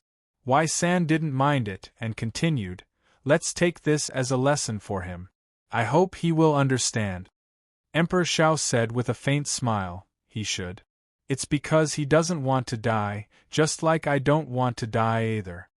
Wei San said, "Among the true enemies of Aoyama, only the three of you are still alive. You should be satisfied." Looking at his profile, Emperor Shao said seriously, "I don't want to live in Jishell all my life. I'll solve these problems as soon as possible," said Wei San. Emperor Shao asked, "What about Jingjiu? Will he die?"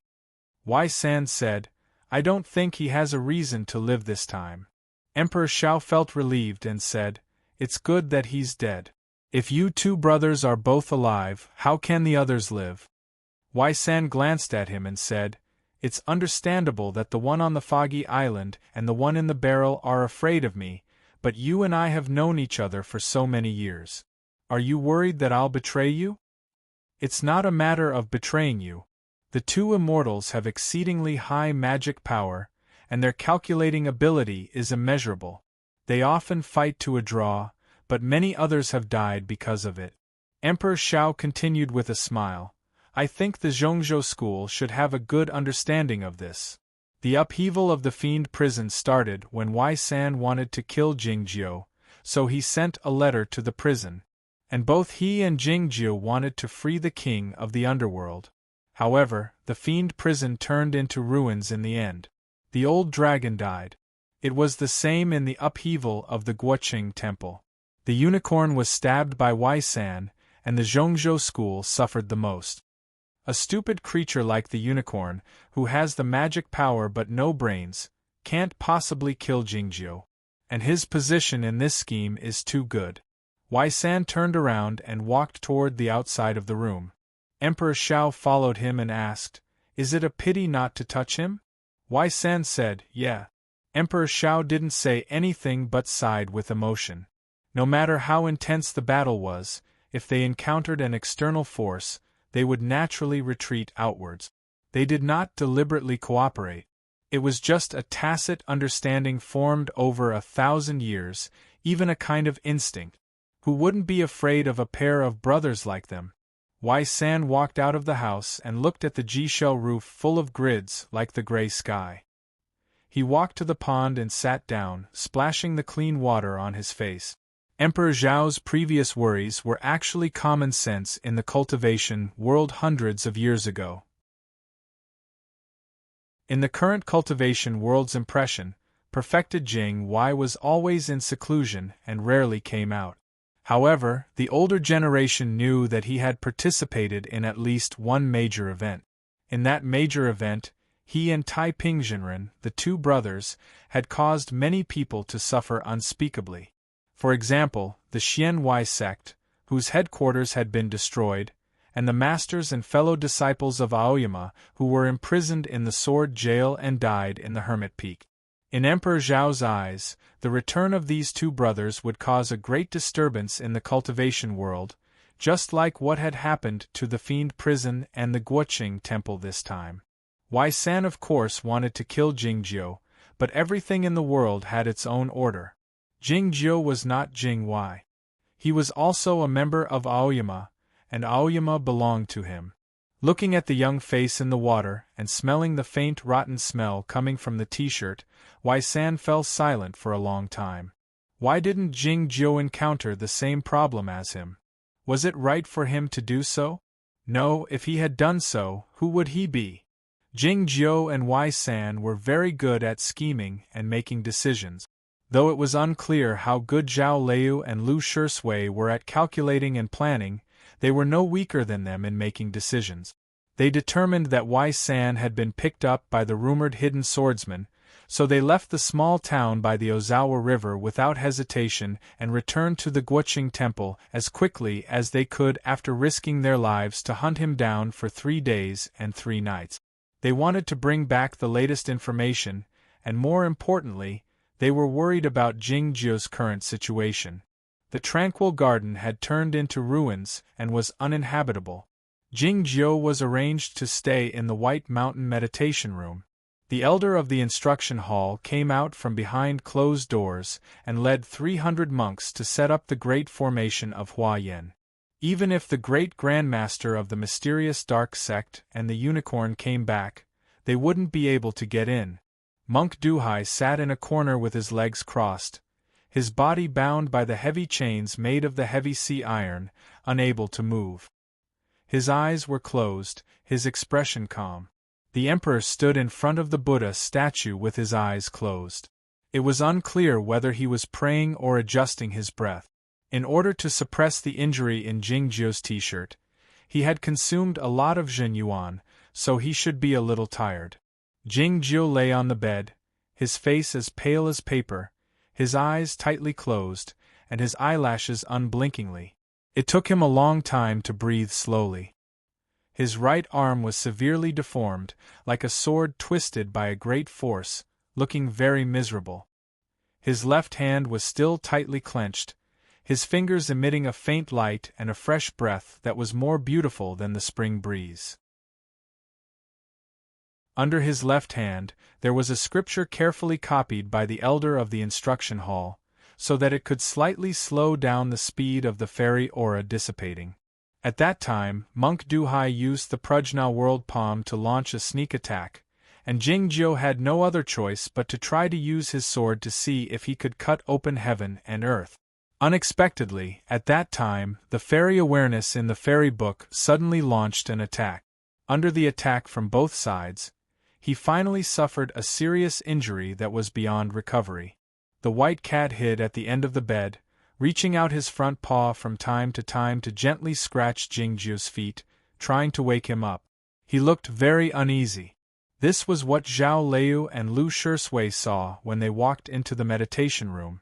Walking to the front of the bed, Zhao Leu looked at Jingjiu and asked, "What's going on?" The emperor stood in front of the Buddha statue, saying nothing. The white cat crouched down secretly, not daring to attract her attention. He knew that she looked calm at the moment, but she was actually in a very bad mood.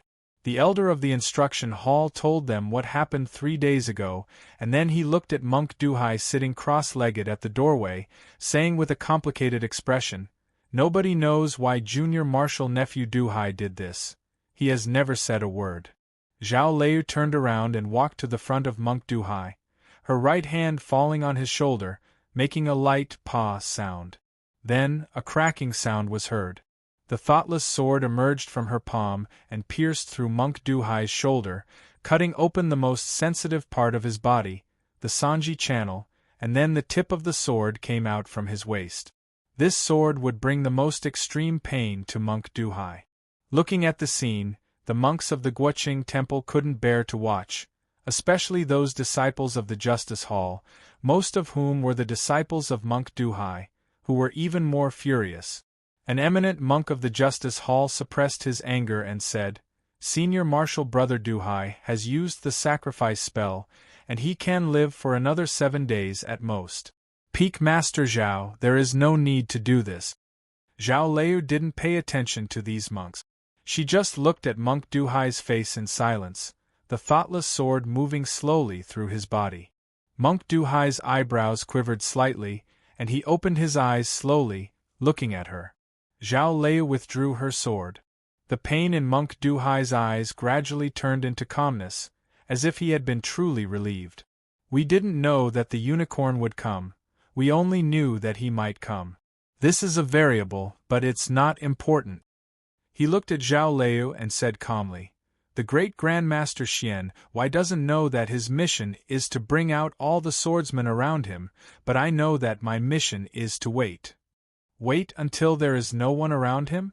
asked Zhao Leu. "Yes, and the closer the fairy book is to be refined, the better," because he will be at his weakest at that moment. Monk Duhai said with a smile, "In fact, you should be proud of Jingjiu. This scheme involved so many important figures, including the unicorn, the great grandmaster, the emperor, and the immortal Lu Ci, but the real target was him." Zhao Lei asked emotionlessly, "Are you sure you have succeeded?" Monk Duhai said, "I used the palm of the world to break one of his Tao trees, and his spiritual soul became stagnant. He couldn't refine the fairy book anymore, and he would be killed by the countercharge. This is the plan made by the immortal.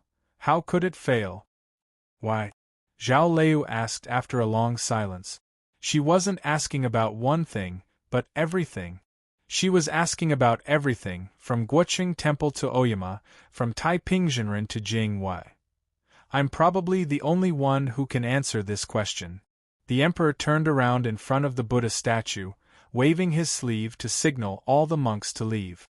Looking at Monk Duhai, the monks of Guoqing Temple felt sorry for him, but they had no choice but to leave. Only the emperor, Zhao Lei, Lu Shisui, Monk Duhai, and a cat were left in the White Mountain meditation room. Zhao Lei knew that Jingjiu trusted the emperor a lot, so she told him what happened afterward and told him her own judgment. Taipingzhenren must have gotten help from another hidden swordsman. He got away in the end.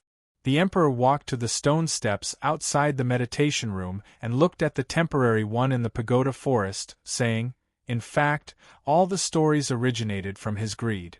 How could it be so easy for the world to be at peace?" The beginning of this story happened 800 years ago. The immortal Daoyuan of the Aoyama sect was sneak attacked by Nan Chu when he was about to ascend, and his ascension failed.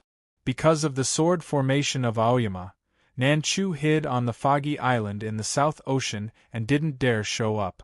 He was the first hidden swordsman, the current great grandmaster of the foggy island. According to Jingjiu's judgment, the current godly swordsman of West Ocean should be from the foggy island. The failure of the immortal Daoyuan's ascension led to the failure of the sect master of Aoyama, who was also the master of Taipingzhenren and the master of the immortal Jingwei.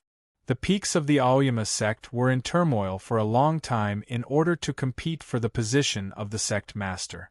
As the principal disciple of the sect master, Taipingzhenren was considered a threat by the masters of the peaks. They had found many reasons to expel him from Aoyama in the end. Of course, it was not a true expulsion, like what happened to Lu Shisui. At the time, Jingwei, Lu Ci and Yuan Qijing didn't have a good time on the peak of Shangda Peak. Many years later, Taipingzhenren, whom everybody thought was dead, suddenly reappeared in the human world and traveled for 20 years with the king of the underworld. It seemed that the underworld and the human world would have a peaceful time.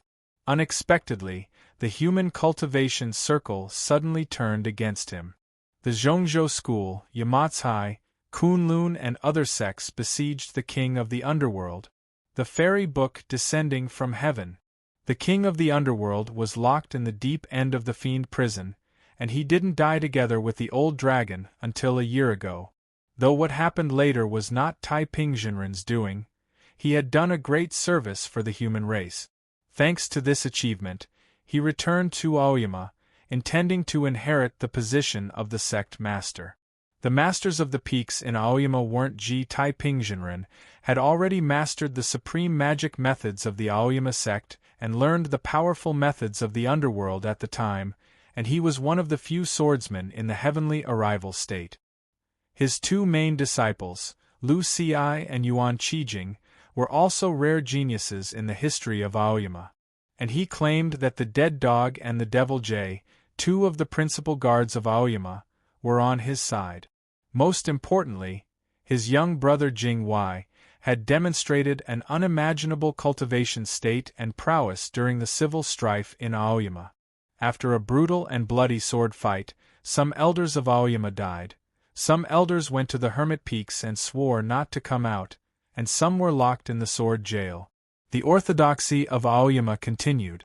Nobody knew what effect the traveling in the underworld and the suppression of the king of the underworld had on Taiping-Jinren.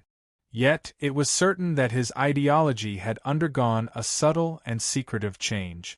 Another 100 years had passed. The Snowy Kingdom experienced a strange change, and the Beast Sea invaded the south. The cultivation sects in the north were wiped out, and the orthodoxy of the dynasty was interrupted.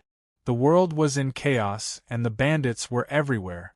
A talented young woman left the Shuiyu nunnery and killed 40,000 people and burned down 17 strongholds of the bandits, stabilizing the situation for the time being. At the suggestion of Taiping-Jinren, the leaders of a few orthodox cultivation sects and the last remaining descendant of the royal family, the former emperor, made an alliance in the plum garden of Zhaoga City. They worked together to quell the rebellion of the refugees and defeat the army of the monsters of the Snowy Kingdom, finally protecting the human race. This was the ruling of the world at the plum meeting. By then, Taiping-Jinren had the highest status and endless glory in the cultivation circle and even in the whole of Chaotian. Yet, he was not satisfied because his ideology was still higher than that of the human race. He chose a talented descendant of the royal family of the former dynasty to carry out his plan. He was the second hidden swordsman. The world was in chaos, and the deviant sects became stronger. Bulo Lin ran amok in the world. The underworld invaded, and the No Mercy sect was almost wiped out. It was only because of the efforts of the Jing imperial court and various orthodox cultivation sects that the No Mercy sect was suppressed. 400 years ago, the Aoyama sect destroyed the headquarters of the mysterious Y sect and made the great grandmaster of the mysterious Y sect the third hidden swordsman. It was then that the immortal Jing Y discovered that many things had been plotted by his big brother. The two of them had a serious argument. In the end, the immortal Jing Y lived on the Shenhua Peak and didn't care about the affairs of the world, but he kept an eye on Taiping-Jinren. One day, Taiping-Jinren suddenly disappeared. 300 years ago, the emperor faked his death and passed the throne to his son. He lived in the Guoqing temple, cultivating in meditation. Taiping-Jinren reappeared. It turned out that he had entered the underworld again and became the guide of the underworld master.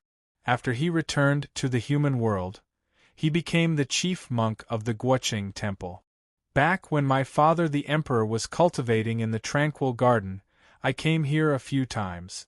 But I didn't expect the chief monk to be Taiping-Jinren. Looking at the small stone pagoda in the pagoda forest, the emperor was lost in thought as he recalled the events 300 years ago.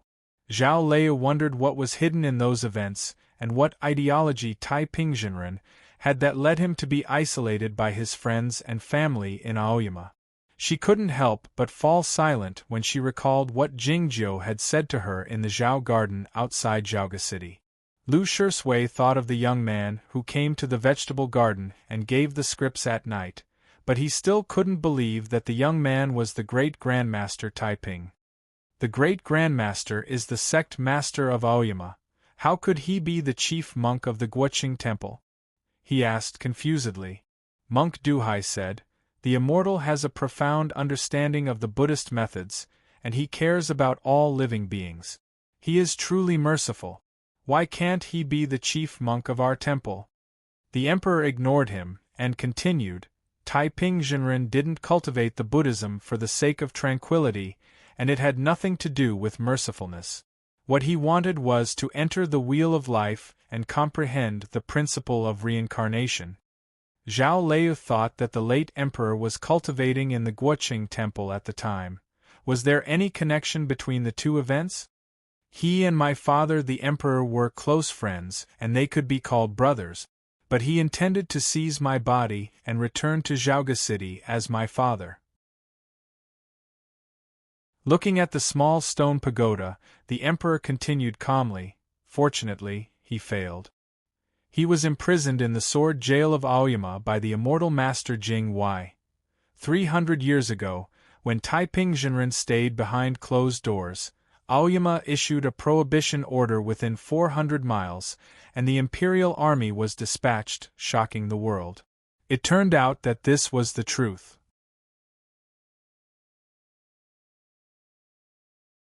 Chapter 437. Monk Duhai said in a low voice, "The late emperor had no interest in the mortal world, and he only had a dozen years of life left. What was the use of keeping his body? If he borrowed it, it would be another hundreds of years. Maybe he would have succeeded by now, and all living beings would have been saved. What was wrong with him?" It was meaningless to argue about the difference of ideas, just like how Jingjiu rarely talked about these things. The emperor would not argue with Monk Duhai.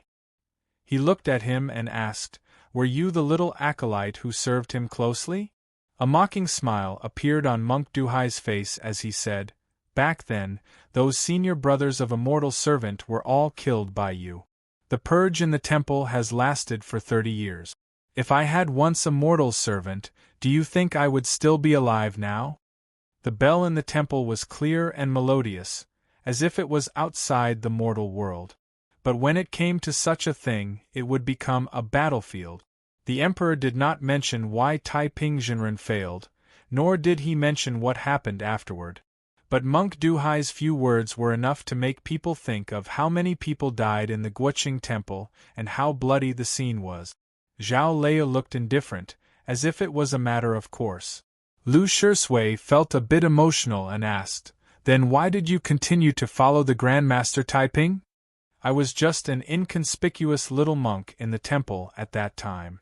I was never bullied, but no one paid attention to me, and I had no sense of existence." Monk Duhai looked out of the meditation room and said with nostalgia, "One day, I was sweeping leaves in the pagoda forest and met the chief monk. He asked my name, what scripture I practiced, and what I understood and what I didn't understand. He accompanied me to sweep leaves for the whole afternoon." Lu Shisui thought of the night of preaching in the vegetable garden again. If he was an ordinary person, he might ask Monk Duhai, "Just because of such an encounter, you swore to follow Taiping and join Bulo Lin, and you didn't forget it even after you became a Vedanta monk?" He didn't ask, and neither did Zhao Lei, because they both knew the reason. Whether it was Taoism, swordsmanship, or Zen, what they practiced was the heart. However, some cultivated sincerity, some cultivated tranquility, and some cultivated being moved. In Zen stories, mortals were most familiar with the movement of the flag and the wind, but there were still some people who mistakenly thought that the last sentence referred to the love between a man and a woman. Of course not. It wasn't that the love between men and women was too small, but that it was too singular. It couldn't support the sky, and it couldn't support the great Tao. The Divine Emperor asked, "You've kept your mouth shut for the past 3 days. Why are you willing to speak now?" Monk Duhai looked at Zhao Lei and Lu Shisui and said, "You are from the Shinma Peak, descendants of Jing Wei. I want to tell you how you lost this time," and next Zhao Lei said expressionlessly, "Will time prove that he is right?" Monk Duhai said with a smile, "No, the immortal will prove it himself." After saying this, he closed his eyes and breathed no more. In order to kill Jingjiu, he used the self-sacrificing method of the palm of the world, which was the palm of the Prajna world. As a result, he lost all his Zen breath and would die within 10 days, not to mention that all his meridians were broken by the Divine Emperor. It was not easy for him to hold on until Zhao Lei and Lu Shisui came back. Now he passed away with his eyes closed, with a calm smile on his lips. The monks of the Guoqing temple came over and carried Monk Duhai's body away. The meditation room became quiet again. Zhao Lei walked to the side of the bed and looked at Jingjiu's pale face, saying, "If Monk Duhai didn't lie, then the key lies in the fairy book." The Divine Emperor said, "The injury on his body has been suppressed, but I can't get rid of the fairy book either. We can only wait and see when he wakes up." The swordsmen in the heavenly arrival state were extraordinary. They were not afraid of the chaotic wind, and they had a strong recovery ability. Together with the perception of the heavenly heart, they were hard to kill. For example, the great Grandmaster Xian Yi had taken the Divine Emperor's palm head-on and was pierced through by the sword of the immortal Lu Xi. If the sword hadn't carried the murderous intent of the sword formation of Aoyama, he wouldn't have been nearly killed. Of course, Jingzhu's current state was much lower, but his body was special. It could be compared to the swordsman in the heavenly arrival state, so it was hard to kill him. Y's plan was very detailed and ingenious. He used the fairy book in Jingzhu's left hand as the real fatal blow. The fairy awareness left by the fairy lady by Run in the fairy book had been mostly erased by Jingzhu with the scriptures, but there was still a trace of it left. If Jingzhu couldn't suppress the fairy awareness, he wouldn't be able to wake up, and he would be killed by the countercharge. The problem was that he was in a deep sleep because his spiritual soul was affected by the fairy awareness after he was severely injured. How could he sense the danger and wake up?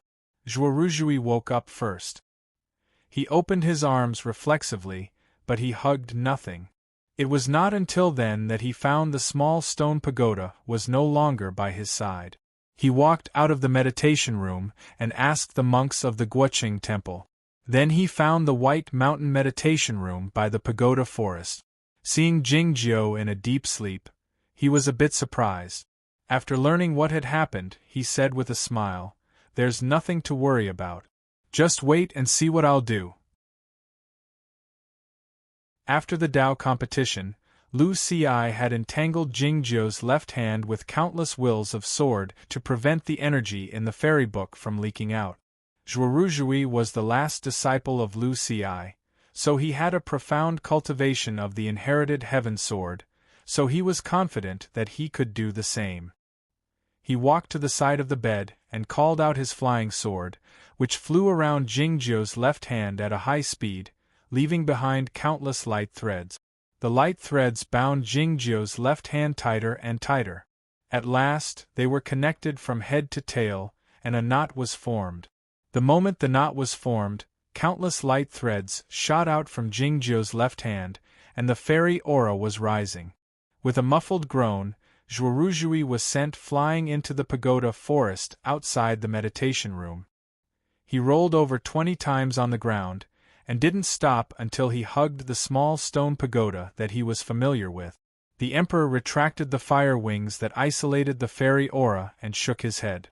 Zhao Leia walked to the side of the bed and reached out her hands as fast as lightning, holding Jingzhu's left hand tightly.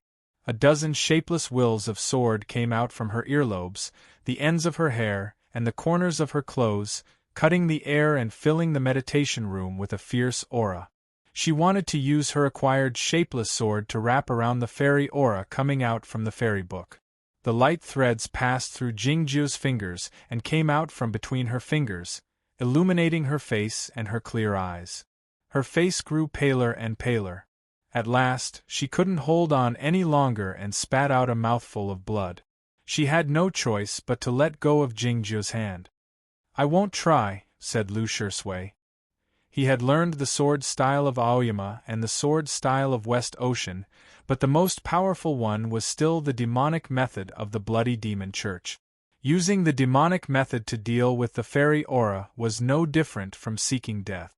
Zhuoruzhui said, "We have to ask my master to come here as soon as possible." Zhao Leia said, "I have already sent the message.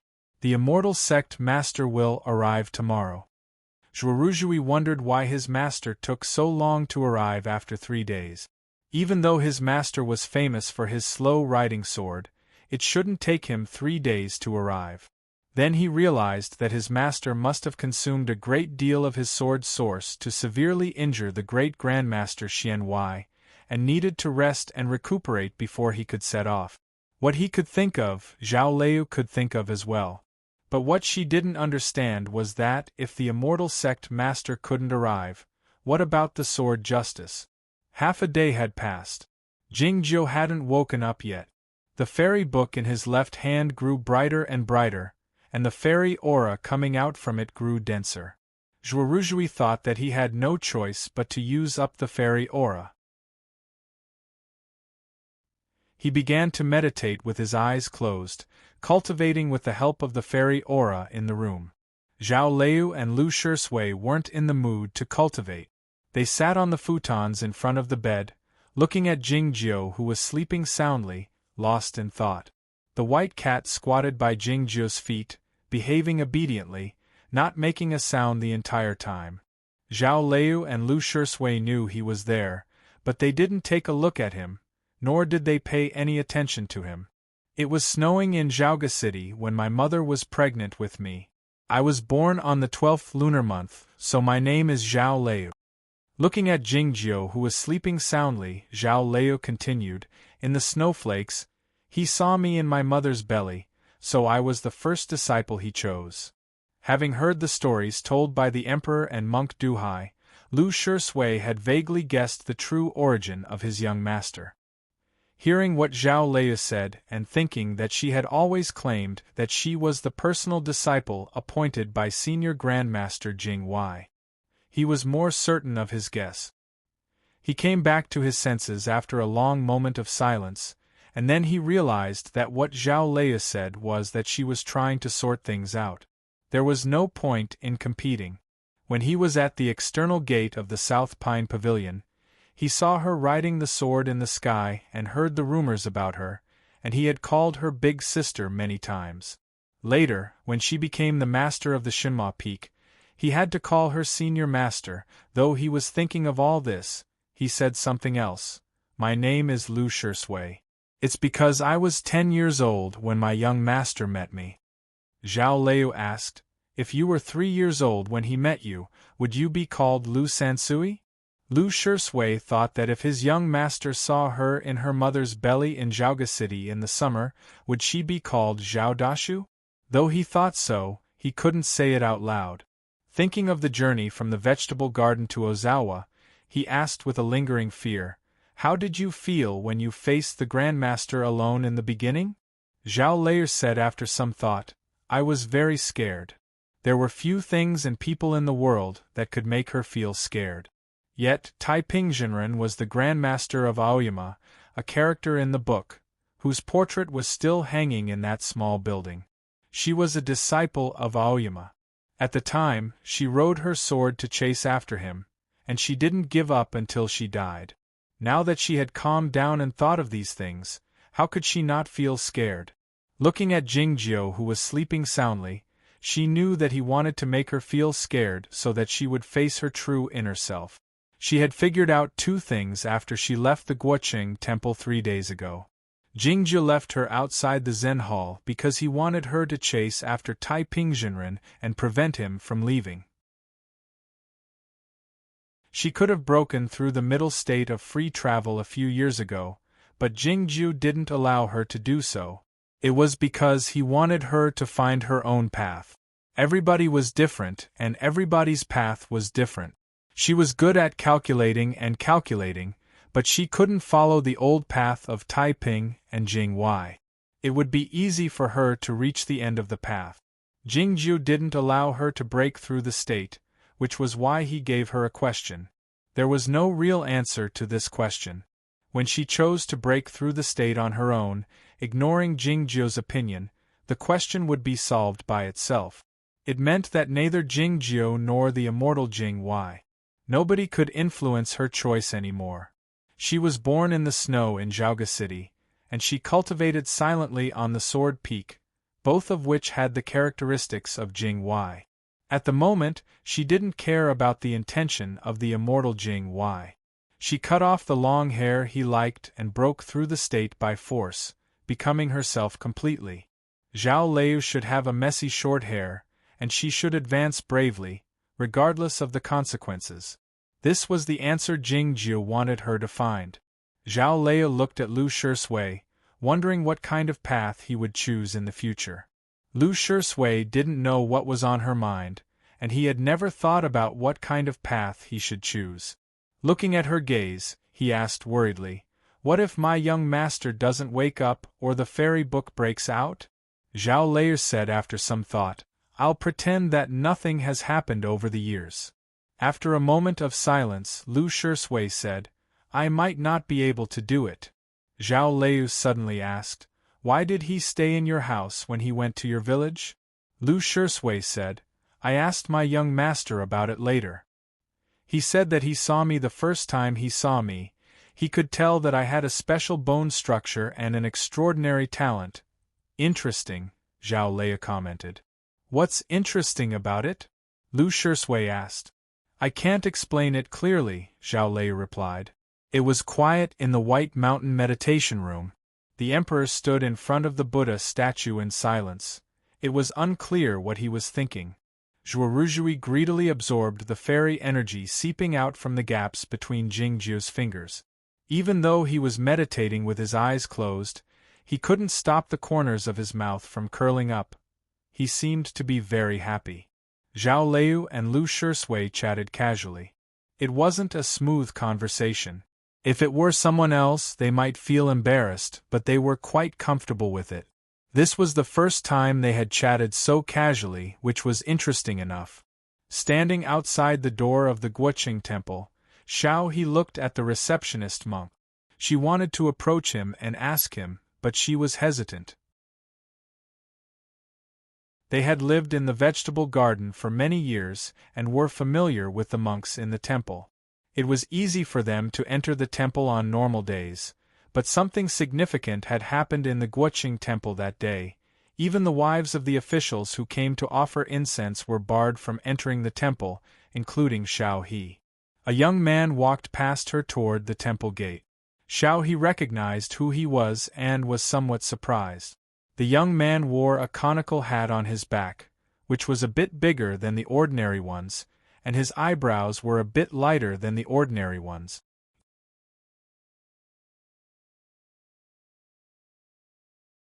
Chapter 438. That young man was Tong Yen of Zhongzhou State.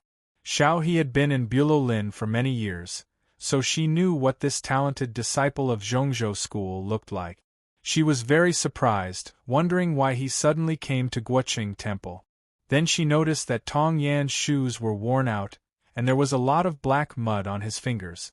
He didn't look like an immortal master of Zhongzhou State at all. Without much time to think, Xiao He caught up with him and said a few words to him. Tong Yan halted his steps and shot her a glance. When he saw Xiao He on the mountain path, he thought she was a little vixen who came to Guoqing temple to pray for incense and Buddha. He didn't expect that she was Xiao He from Ying City, who was rumored to have tricked Lu Shisui away. As a disciple of Zhongzhou State, you can enter Guoqing temple, but it doesn't mean you can see the person you want to see. Xiao He looked at him and said, I can't enter Guoqing temple, but I can take you to see the person you want to see once you enter the temple. Tong Yen nodded as he thought of the relationship between Lu Shisui and Jingjiu. Footsteps came from the pagoda forest. Lu Shisui went to the backyard to fetch water. Zhuoruzhui closed his eyes and didn't want to wake up, so Zhao Lei had to walk to the doorsill. Seeing Xiao He come here with Tong Yen, she was a bit surprised, but more vigilant. The unicorn, the divine animal guarding the mountain of Zhongzhou school, had just made a big scene in Guoqing temple, and then was sneakily attacked and wounded. Why did Tong Yen come here at this time?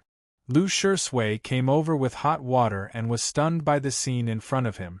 Xiao He was surprised to see that he was fine. She took the basin from his hand and asked, What are you going to do? Lu Shisui said, To wash my young master's feet. Xiao He didn't like it, but her expression didn't change. She said softly, Let me do this kind of thing. She carried the basin into the meditation room and saw the back of the figure in front of the Buddha statue. Feeling the faint majesty of the emperor's aura, she became extremely afraid. Her body went limp and she almost dropped the basin in her hand. Lu Shisui hurriedly took the basin and said to the emperor god, He's one of us. The divine emperor did not turn around, nor did he say anything. If Xiao He wasn't a vixen and the emperor didn't have a good impression of her, her demon pill would have been shattered. Xiao He knew something serious had happened, so she didn't dare to stay in the meditation room any longer. After whispering a few words to Lu Shisui, she left and stood in the pagoda forest obediently. Waiting here was better than waiting outside the temple. Being close to Lu Shui and being able to see him was enough. On the other side, after listening to Tong Yan's explanation, Zhao Lei slightly raised her eyebrows and said expressionlessly, "Jingjiu doesn't want to see guests." Her eyebrows were very thick, as if they were drawn by an ink brush. When they were raised, they were like swords. Her words were also sharp. It was not that it was inconvenient for him to see guests, but that he didn't want to see guests. Tong Yan didn't like her eyebrows or her tone, but since she was asking for help, she couldn't lose her temper. He said, "I left Yunmeng 5 days ago and traveled south to Oyama day and night.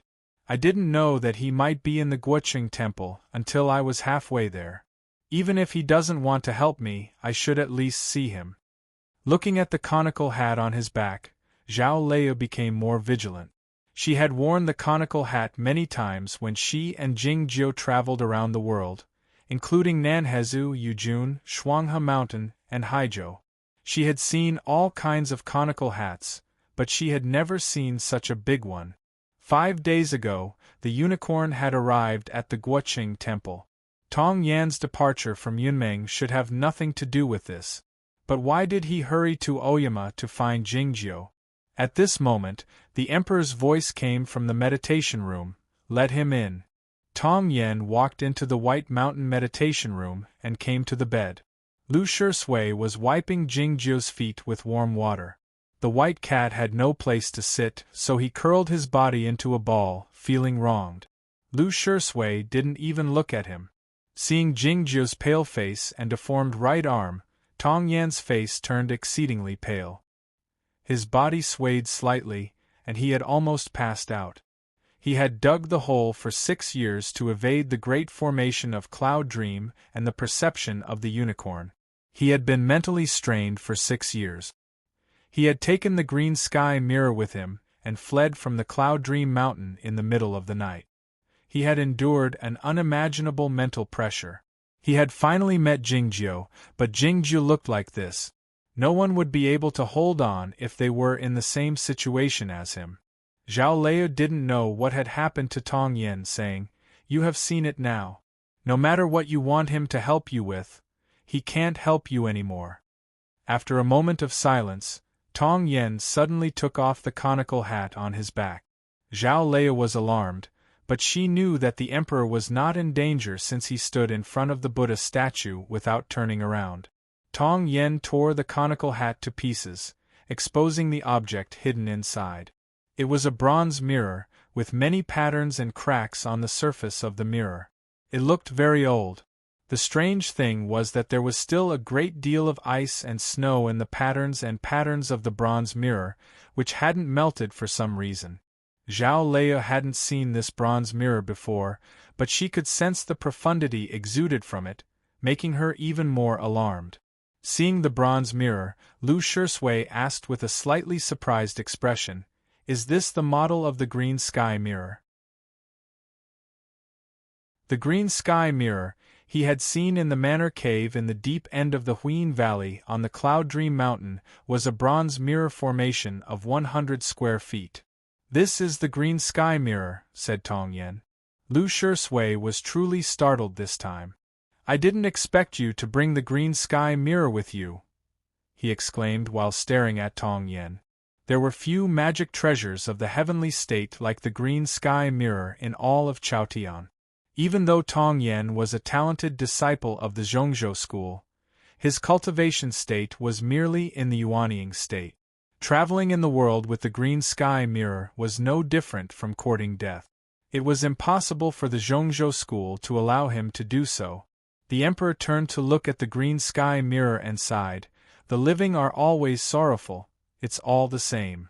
Though Tong Yan didn't know his identity, she could vaguely guess what had happened when she saw his face and sensed his temperament. She felt startled, wondering what had happened in the Guoqing temple and why Jingjiu hadn't woken up yet. The emperor waved his hand, and a flame with primeval energy landed on the green sky mirror. The flame had gradually died out, and the remaining ice and snow on the surface of the green sky mirror had melted into water, drying up gradually. Buzz! The sound rang out in the meditation room. Ching flapped her wings and flew out from the green sky mirror. The body of the little girl was almost transparent, as if it would vanish in the next moment. Zhao Lei wondered what it was. The emperor said, "I didn't expect to see a true spirit of the heavenly state in my life." Ching glanced at him, feeling instinctively fearful, especially since she was very weak and could vanish at any moment. In the next moment, she noticed the white cat hiding at the foot of the bed, feeling uneasy as well. Then, she found Jingjiu was sleeping soundly. She screamed in surprise and flew to Jingjiu's face. She circled around restlessly, looking like a lost honey bee that couldn't find its way home. "You haven't taught me how to become a real human being. I can't die like this. Wake up, wake up." She kept on yelling, her voice sounding like she was crying and fearful. Jingju's ears twitched a little, which could be seen clearly by the others, but he didn't wake up yet. Ching suddenly sensed something. She lifted her small face and sniffed. Then, she followed the scent and flew to Jingju's left hand. She threw herself onto it and held his hand tightly, not letting go of it. "What's the matter?" asked Tong Yen. Ching turned to Jingjiu and said cheerfully, "He has the fairy energy in his hand." The green sky mirror had been suppressed in the earth source for 6 years, which meant that the world inside had been frozen for almost 2,000 years. Her spiritual body had suffered a great deal of damage. If she couldn't find a solution soon, she would die. However, who in Chaotian could repair or cure a magic treasure of the heavenly state like the green sky mirror? The only person Ching could think of was Jingjiu. Jingjiu had told her that he had seen the true spirit of the heavenly state, and it was even more complete than hers, and he had told her many things about it. As such, Tong Yen headed for Aoyama overnight after leading her away from the Cloud Dream Mountain. She received a letter on the way and learned that Jingjiu was in the Guoqing temple, so she came to this place. Yet, Ching didn't expect that Jingjiu's condition was even worse than hers. Fortunately, her spiritual body could be kept alive with the fairy energy in Jingjiu's hand as a supplement. At least she didn't have to worry that it would disappear immediately. Ching held Jingjiu's left hand, feeling very happy. She didn't want to let go of his left hand, sucking it constantly. The fairy energy leaking out from Jingjiu's left hand had all entered her spiritual body. The fairy energy in the meditation room grew fainter and fainter. It didn't take long before Zhuoruzhui woke up from his meditation. "What is going on?" he yelled in a panic. "What's going on?" Then, he saw Tong Yen and Ching holding on to Jingjiu's left hand tightly. "What's going on?" he yelled in surprise. The group had a brief conversation in the pagoda forest outside the meditation room. Tong Yen still didn't want to tell him what had happened. Zhao Lei didn't want to tell him what had happened in the Guoqing temple either. However, the situation looked pretty good. The fairy energy leaking out had been absorbed by Ching into her spiritual body, and Jingjiu's condition was much better. All they needed to do now was to figure out how to deal with that strand of fairy awareness. Tong Yen seemed to have guessed something, saying, "The green sky mirror can only hold a limited amount of fairy energy. It won't take long for the process to stop. The green sky mirror is a magic treasure of the heavenly state. Why can it only hold such a small amount of fairy energy?" asked Zhuoruzhui in bafflement.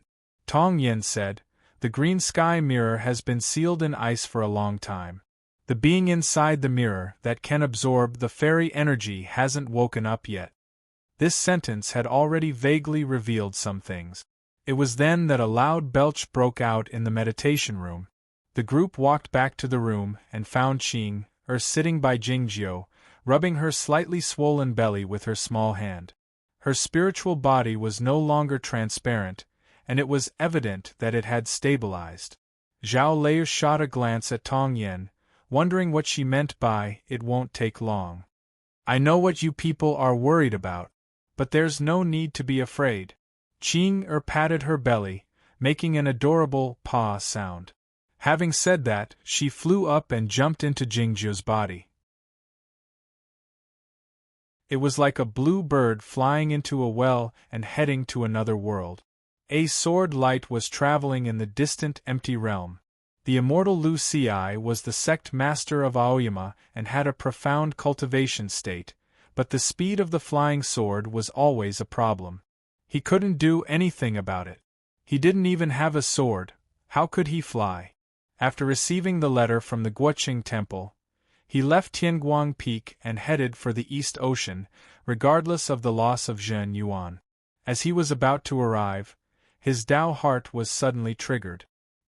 He calculated with his fingers and found out the current situation of Jingjiu. Is it possible? Lu Ci turned around with a faint smile. It would take a long time to get to Aoyama. If he flew further, it would take him even longer to get back. In the deep end of the Cloud Dream Mountain, the fog was so thick that even the swordsman had a hard time seeing anything. The mountain-like black shadow of the unicorn was moving slowly in the fog, absorbing the abundant spiritual energy to heal the wounds in his body.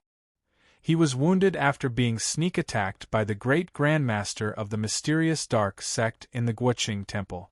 What puzzled him the most was that the great grandmaster of the mysterious dark sect should have been able to wound him severely when he transformed into a human and his cultivation state was less than 100% of his usual state. However, he found that his wounds were not as severe as he had imagined after he returned to the Zhongzhou school, and he would be able to fully recover after a period of rest. The fog suddenly started circulating violently. The unicorn exuded a terrifying lethal intent toward heaven and earth.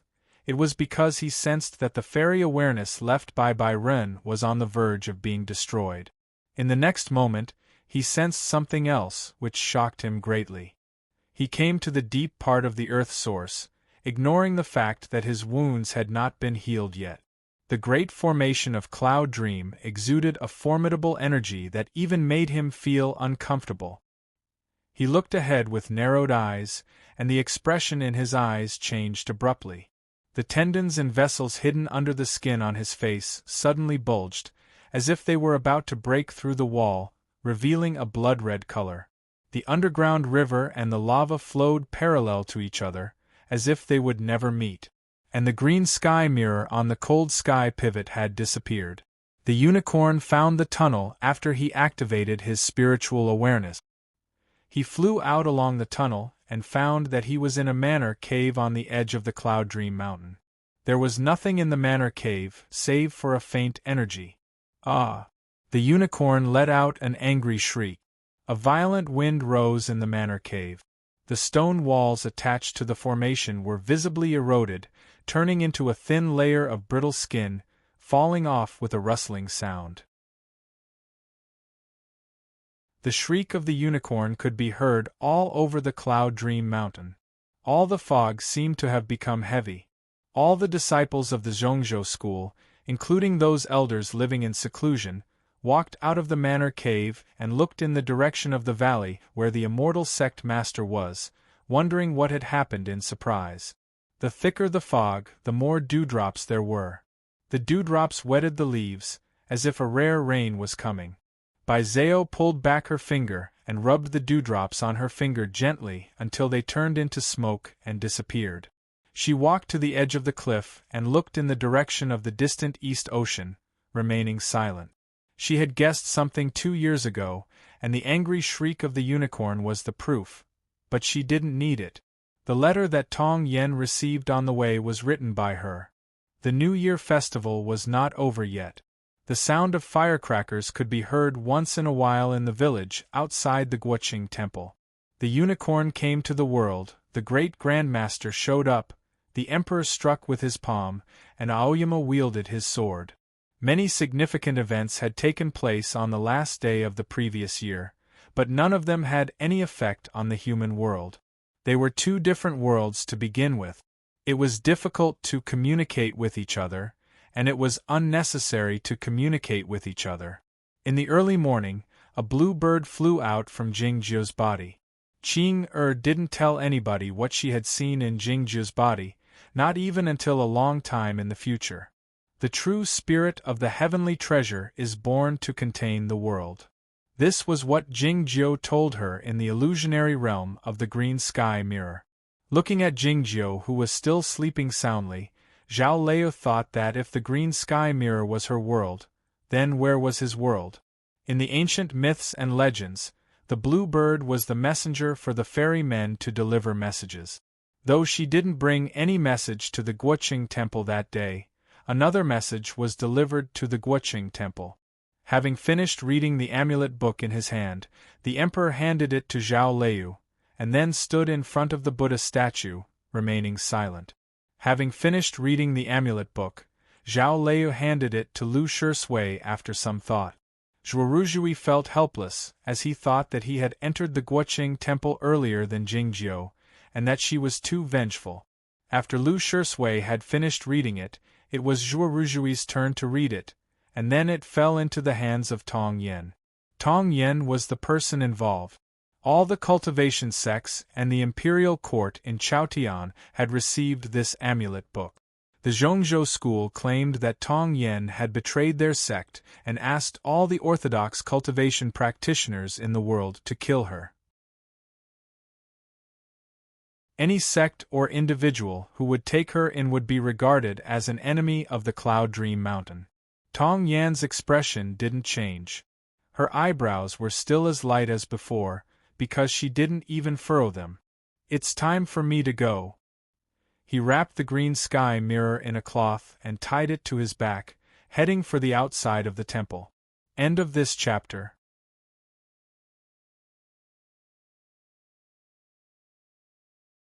Chapter 439. Based on the relationship between Aoyama and the Center sect, Tong Yen would be stopped by Zhao Lei and other disciples of Aoyama soon after she had gone far. Then, a spectacular story would ensue. Yet, no sound could be heard in front of the meditation room until Tong Yan's figure disappeared on the other side of the pagoda forest, and the blue bird followed her. Zhao Lei's idea was simple. Tong Yen would tell her if she needed help. Zhuoruzhui's idea was also simple. What had happened in Zhongzhou school had nothing to do with Aoyama. Lu Shisui's idea was the simplest. He didn't believe it at all. He said to Zhao Lei, "I think this is a scheme." Tong Yen was the personal disciple of Baizhenren, so he had a bright future ahead of him, especially after the death of Lo Huainan. He was the best candidate to be the next sect master. Of course, if Baizhenren wanted to be the sect master, Jingjiu would be the best candidate to be the husband of the sect master. No matter how one looked at it, it didn't make sense for Jingjiu to steal the green sky mirror and betray the sect. Lu Shisui felt something was amiss because he had a similar experience. He had been expelled from Aoyama many years ago, and it was a scheme. "It's not important, because it has nothing to do with us," Zhao Lei said. "What matters now is when he will wake up." In the meditation room, the emperor was still standing in front of the Buddha statue with his eyes closed.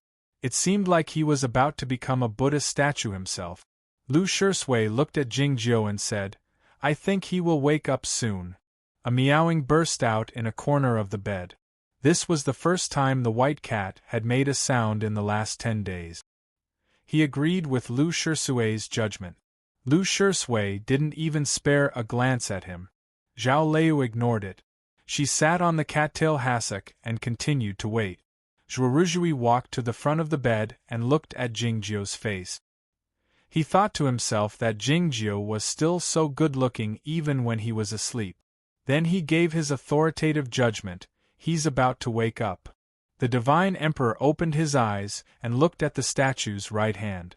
There should have been a Vajra pestle there, but now it was empty. Everyone could feel that Jingjiu was showing signs of waking up. Zhao Lei said to Zhuoruzhui, "Bring Lord White Ghost back to Aoyama." Zhuoruzhui was stunned. What was he trying to do? In Zhao Lei's eyes, Jingjiu brought the Master White Ghost out of the mountains to prevent a highly achieved swordsman like the great Grandmaster Taiping from killing her. Since he was unwilling to strike, it was meaningless for him to stay by Jingjiu's side. Moreover, She didn't want Jingjiu to remember what happened that day when he woke up and see white ghost, which would make him unhappy. Another meow came from the corner of the bed. It sounded a little wronged. Zhuoruzhui walked to the front of the bed and picked it up. The white cat clutched Jingjiu's shoulder and turned his head to look at Zhao Lei, meowing again. Zhao Lei sat on the cattail hassock and looked at Jingjiu's face, ignoring it. Zhuoruzhui suddenly gasped. He looked down at the sharp claws that pierced into his shoulder. What did it have to do with him? On the 9th day after Zhuoruzhui left with the white cat, Jingjiu woke up. Everything was so simple. It was as if he had really slept and there was no danger. Seeing the expressions on Zhao Lei and Lu Shisui, Jingjiu knew that they were worried about him. "It's impossible for me to not wake up," he said. Lu Shisui thought it was reasonable. But Zhao Lei said, "Not necessarily." The emperor looked at Jingjiu in silence, saying nothing. The Buddha statue was also looking at Jingjiu, with a hint of pity in its serene eyes. "I had a dream," said Jingjiu. This was a surprising statement. The cultivation practitioners shouldn't dream, because their Tao hearts and spiritual souls were stable. Even if they weren't in the state of emptiness, they should be unconscious. Jingjiu had a dream. Was it because his spiritual soul was too affected by the fairy awareness? In that dream, I saw the burning nebula and the flying swords that looked like a meteor shower. Having said that, Jingjiu didn't tell them anything else about the dream. In that long and brief dream, in addition to these memorable scenes, there were some people. They were not the people in the real world, but the people in the illusionary realm of the green sky mirror.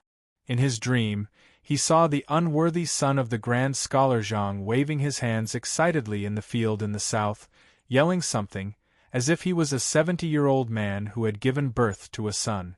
He also saw a large ship on the ocean. The deck of the ship was covered with a thick layer of ice and frost, and a man and a woman were hugging each other to keep warm. Jingjiu recognized that the man was the eunuch who had served him for many years. Though he didn't know the woman, he knew that she was the famous courtesan in the brothel who wrote that there was no man in the book. He also saw many people in the dream.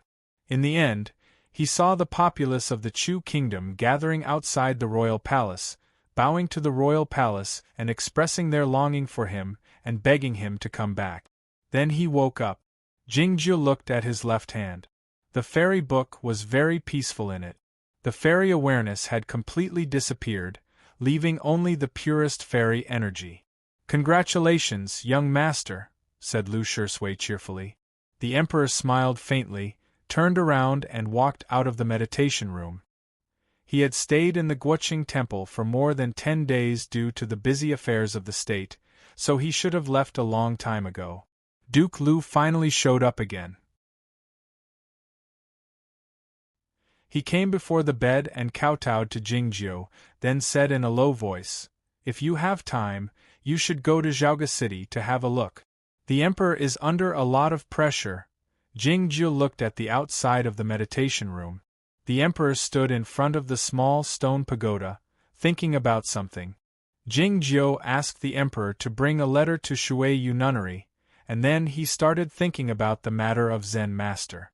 When he came to the Guoqing temple a few years ago and learned that Zen Master had gone to White Town, Jingjiu didn't care much about it.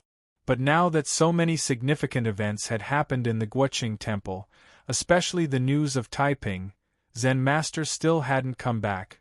It meant that something significant had happened in the Snowland. Jingjiu asked Zhao Lei to ask the elder of the instruction hall to find out what had happened in the Snowland. The Broadsword King's judgment was correct. After the offspring of the Queen of the Snowy Kingdom grew up, the two sides would fight each other, like the leaders of the herds of animals. The elder of the instruction hall had deep wrinkles on his face, saying worriedly, "Something happened in the Snowland 7 years ago. The Broadsword King sent a letter, and Zen Master went there." Jingjiu retorted, "What does it have to do with us if the mother and her son hurt each other?" The elder of the instruction hall said, "It doesn't matter who wins or loses, as long as the loser dies on the spot. But what if the loser doesn't die but is expelled from the snowland? When will the queen's child come of age? Asked Jingjiu. The elder of the instruction hall said, "This has never happened before. Nobody knows how long it will take.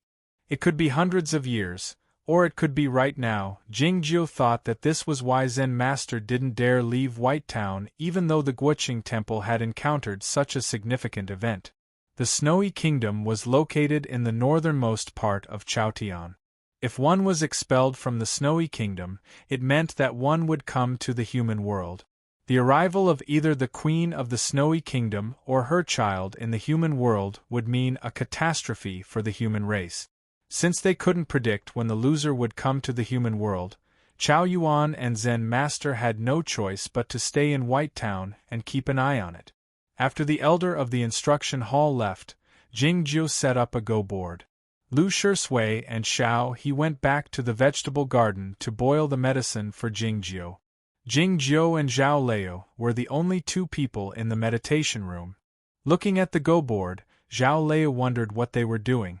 The black and white go pieces on the go board were not the general trend of the world, and they had nothing to do with the snowland. The Queen of the Snowy Kingdom and her child might come to the human world. Jingjiu felt a great deal of pressure, but his current cultivation state was too low for him to worry about it. Jingjiu was replaying the game between him and his big brother in this game. This was the first time he and his big brother fought face-to-face since his rebirth. His big brother used two hidden swordsmen and an old acquaintance he had left in the Guoqing Temple. Jingjiu also used the old acquaintance, like the Emperor and the sword formation of Aoyama. Both of them had made mistakes. Jingjiu didn't anticipate that the old acquaintance he had left in the Guoqing Temple was Monk Duhai. Insan didn't anticipate that Jingjiu would use Zhao Leu as his last resort. Looking at the scattered go pieces on the go board, Jingjiu remained silent for a long time. He got up and walked to the outside of the meditation room. Looking at the small stone pagoda, he remained silent for a long time. Jingjiu was still very weak. Standing in the cold winter wind with his cloth fluttering, he looked worrisome. Zhao Leu came to his side and held his left arm. Jingjiu's right arm was severely deformed. It was unclear when it would recover. "I thought you really wouldn't wake up." Zhao Leu's voice was very calm, but her mood wasn't. Jingjiu took a look at her and noticed that her hair had been cut short and messy. Zhao Leu said, "I think short hair is more suitable for me." Jingjiu knew that she understood his intention, so he touched her head with his injured right hand to show that he was very pleased. Zhao Leu continued, "But it's a pity." Jingjiu said, "Short hair needs to be taken care of. When my hand recovers, I'll comb it for you." "That's good," Zhao Leu said. Lu Shui and Xiao He returned to the meditation room with the medicine pot in their hands. Jingjiu knew that those expensive medicines wouldn't do any good for his injury, but he didn't want to reject their good intentions, especially since it would be more troublesome to explain. So he took the pot and drank it up in one gulp. Xiao He was so surprised that she almost cried out. It wasn't because the medicine was too hot, but according to the prescription of the eminent monk in the Guoqing Temple, it was the medicine for 3 days. How could Jingjiu drink it up in one gulp? Lu Shui knew his young master's temperament very well. He knew his young master didn't think it was troublesome and didn't care about it. But for some reason, he felt a bit embarrassed. The senior monk who preached to him was Grandmaster Taiping, but he didn't mention it to his young master. And his young master's identity, thinking of these things, he was a bit confused and started coughing. Jingjiu glanced at him and asked, "Is the conflict of your Jinshi getting worse?" Lu Shui didn't dare to lie, so he said, "Yes." Xiao He was very worried. Jingjiu said, "Go to Yamatsai. This problem has to be solved eventually. As for your worry, Buqiuxiao won't dare do anything to you as long as you don't cause any trouble." Lu Shui had told him about the scholar Yen and the pen of the guard city. At the time, he thought he could let Shui go back to Aoyama and see if the black dog had changed his mind. However, after what had happened in the Guoqing temple, he had changed his mind. That black dog was his big brother's dog after all, so it was better for Shui to stay away from it. Lu Shui knew that Jingjiu had changed his mind, and was taken aback. After a while, he asked gingerly, "Does this mean being expelled from the mountain gate?" He had experienced being expelled from Aoyama twice. Throughout history, only Taiping Jinren and Jingjiu had achieved this. If he had to be expelled from Aoyama again, he couldn't take it anymore. Don't overthink anything. Looking at Jingjiu's clean and bright eyes and thinking of the past, Jingjiu had a complicated feeling. Jingjiu didn't want Lu Shui to become his second big brother, so he didn't want Shui to have too much contact with the black dog. In a sense, Shui was like his big brother when he was young. They were both stubborn. The formation of the Guoqing temple suddenly sensed something. The chilly winter wind passed through the pine forest and the pagoda forest, stirring up some fine dust. A small green curtained sedan descended from the sky. Zhao Leu and Lu Shui had seen this small green curtained sedan before, and they knew it belonged to the great Grandmaster Shui Nunnery. They couldn't help but feel surprised, wondering why he came to the Guoqing temple. What happened next surprised them even more. "I'll wait for you at the Shima Peak." Jingjiu walked to the front of the small green curtained sedan, and lifted the curtain after saying this to Zhao Lei. No one was behind the curtain. It was empty. He sat in the sedan. The small green curtained sedan rose up with the wind, heading toward the northeast. Shui Nunnery was right there. Watching the small green curtained sedan disappearing into the dark clouds, Zhao Leu remained silent. She sensed something was wrong when Jingjiu was tempering the fairy book, because he seemed to be in a hurry. He had just woken up, and his body was extremely weak, but he wanted to leave the Guoqing temple and go to Shui Nunnery immediately, and he was still in a hurry. "Why were you in such a hurry? You didn't want to stay for even a second? And why were you waiting for me at the Shima Peak instead of me waiting for you at the Shima Peak? Would you go back earlier than me?" Shui Nunnery was also at the shore of the East Sea, not far from the Guoqing temple. It didn't take long for Jingjiu, who was sitting in the small green curtained sedan, to smell the sea breeze, and then the fragrance of osmanthus flowers. The small green curtained sedan landed in the deep part of the Shui Nunnery. Jingjiu pulled open the curtain and walked out. The master of Shui Nunnery was waiting for him. This master of the nunnery had a delicate appearance, but she was not so eye-catching compared to Shui Nunnery, who was famous for her beauty. The expression in her eyes was calm and amiable, giving people the impression that she was a common girl next door. Shui Nunnery was one of the major sects at the Plum meeting, and had a very high status in the cultivation circle. If someone thought that this master of the nunnery was a common girl, they would be seeking death. Jingjiu bowed with one hand. Seeing his severely deformed arm, the master of the nunnery said, "Thank you for your hard work." Jingjiu said, "This is what I should do." The master of the nunnery didn't say anything more. She led him to the meditation room along the lakeside. She was fully aware of how hard her big sister had been through these years, so she didn't have a good impression of the Aoyama sect and Jingjiu. The master of the nunnery was the young sister of the three sages. The trees by the lakeside were much fewer than before. Jingjiu didn't know if it had anything to do with his suggestion. He didn't like the fragrance of the osmanthus flowers, but the scene of the branches of the osmanthus slanting on the surface of the lake was indeed beautiful. There was a round hole in the wall of the meditation room. If one looked out from the room, the view of the lake would be like the surface of a fan. If one looked in from the outside, one would see the harmonious Zen intent. All Jingjiu could see was Guodong, who was sleeping soundly. The door of the meditation room was on the other side. Jingjiu walked in through the round window. In the next moment, the meditation room emitted countless golden lights, overshadowing the scenery of the lake and the mountains. It was spring in Shuiyu Nunnery.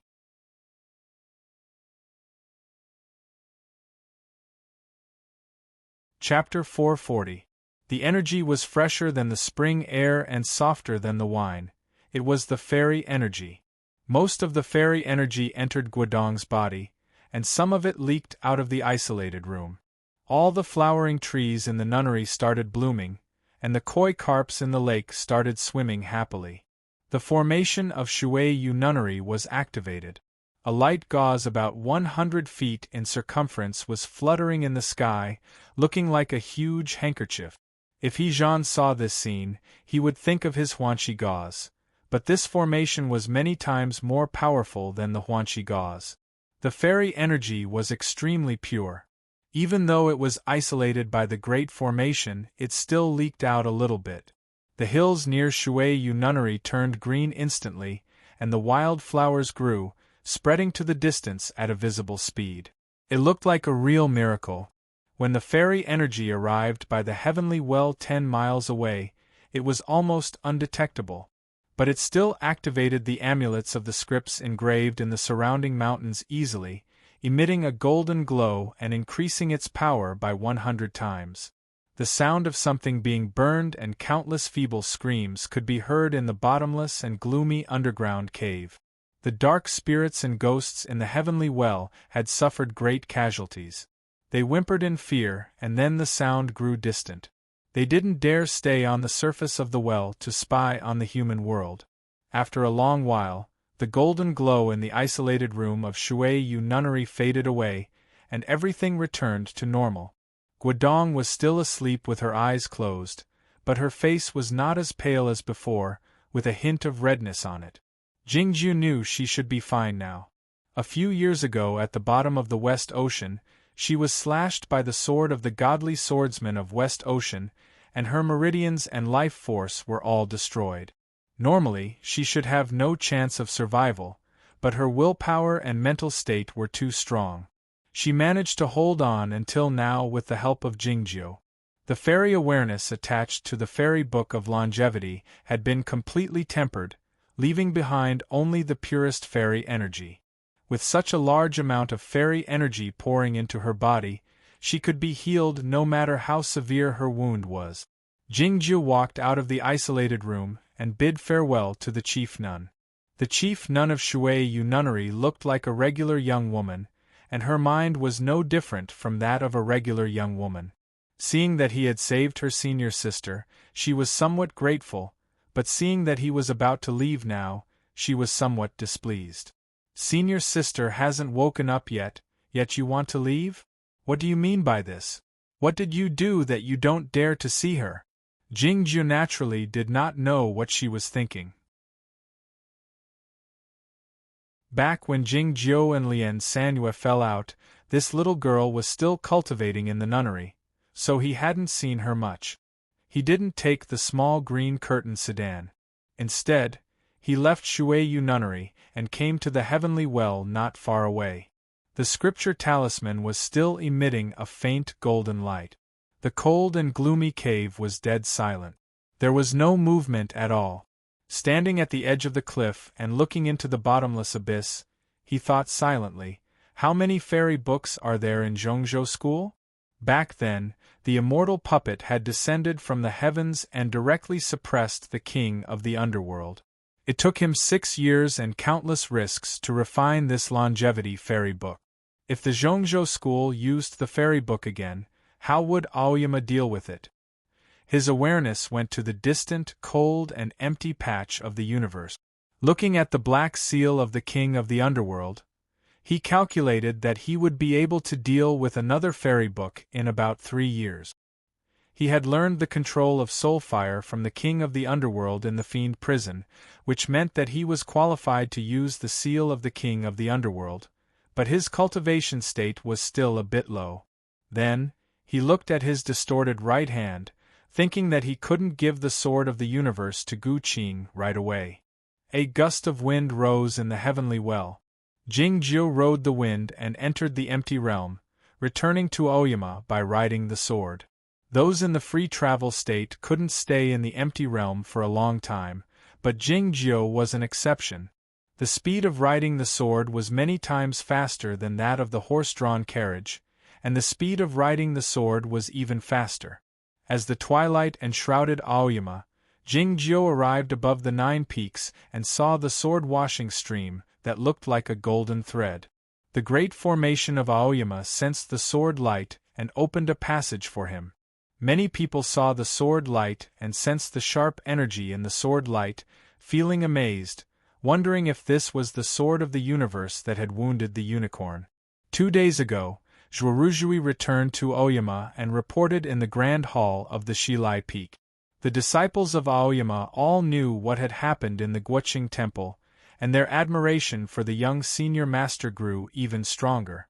Seeing the formidable sword light that seemed to be able to break open heaven and earth, the disciples bowed to him in unison. The sword light landed on the top of the Shima peak. Gu Qing and Yuan Chu came up to Jingjiu. Jingjiu threw the sword of the universe to Gu Qing and said, "This is your sword in the future. Get familiar with it first, but I might borrow it for a few more years." Gu Qing didn't feel surprised, but felt confused and uneasy, wondering what was going on. Yuan Chu was very envious, wondering if his master would also bring back some good stuff from the Guoqing temple. At night, a blood-red sword light flashed across the sky. Zhao Lei came back.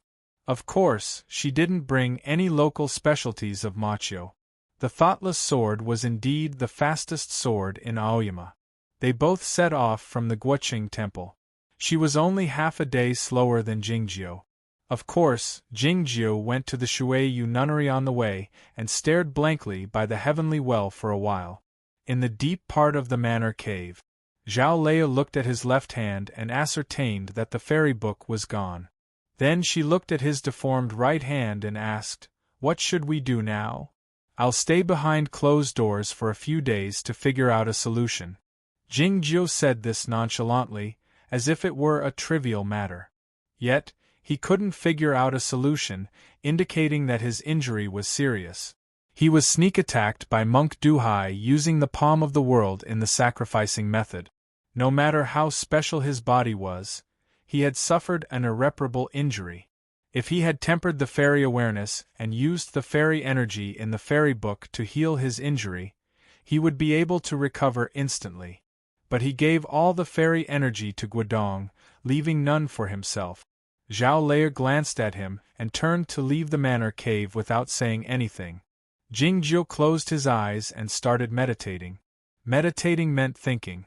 In addition to his injury and deformed right hand, he was also thinking about other issues.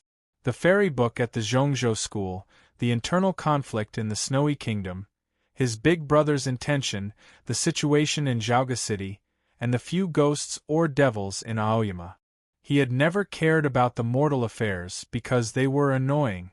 He didn't want to get involved in the mortal world because it was too chaotic. He had thought that since he had been reborn, what he needed to do in this life was to end the karma of his previous life and cut off his mortal relationships, but unexpectedly there were more and more of them. It was a tiresome business. He snapped his fingers casually, driving all the thoughts out of his mind and entering the state of Tao heart with a bright Tao heart. It was then that he heard the footsteps again and opened his eyes. The white cat walked out from the deep end of the manor cave, his footsteps soundless. The expression in his eyes was a bit complicated, and he didn't dare look at Jingjiu's eyes. Jingjiu felt surprised. The cat didn't go back to Bihu Peak, but stayed here instead. The white cat walked to the front of Jingjiu and lifted his right paw to take down Cold Cicada from the top of his head. He put it to the side gently, and then meowed twice at Jingjiu. His meowing was neither shrill nor euphemistic, but one could hear the helplessness and apology in his voice. "I'm very old and I'm really afraid of death, so I didn't dare strike back then." Jingjiu expressed his understanding, saying, "It's okay. I'm also afraid of death." The white cat climbed onto Jingjiu's knees and lay down. Jingjiu rubbed his head. End of this chapter. End of this chapter.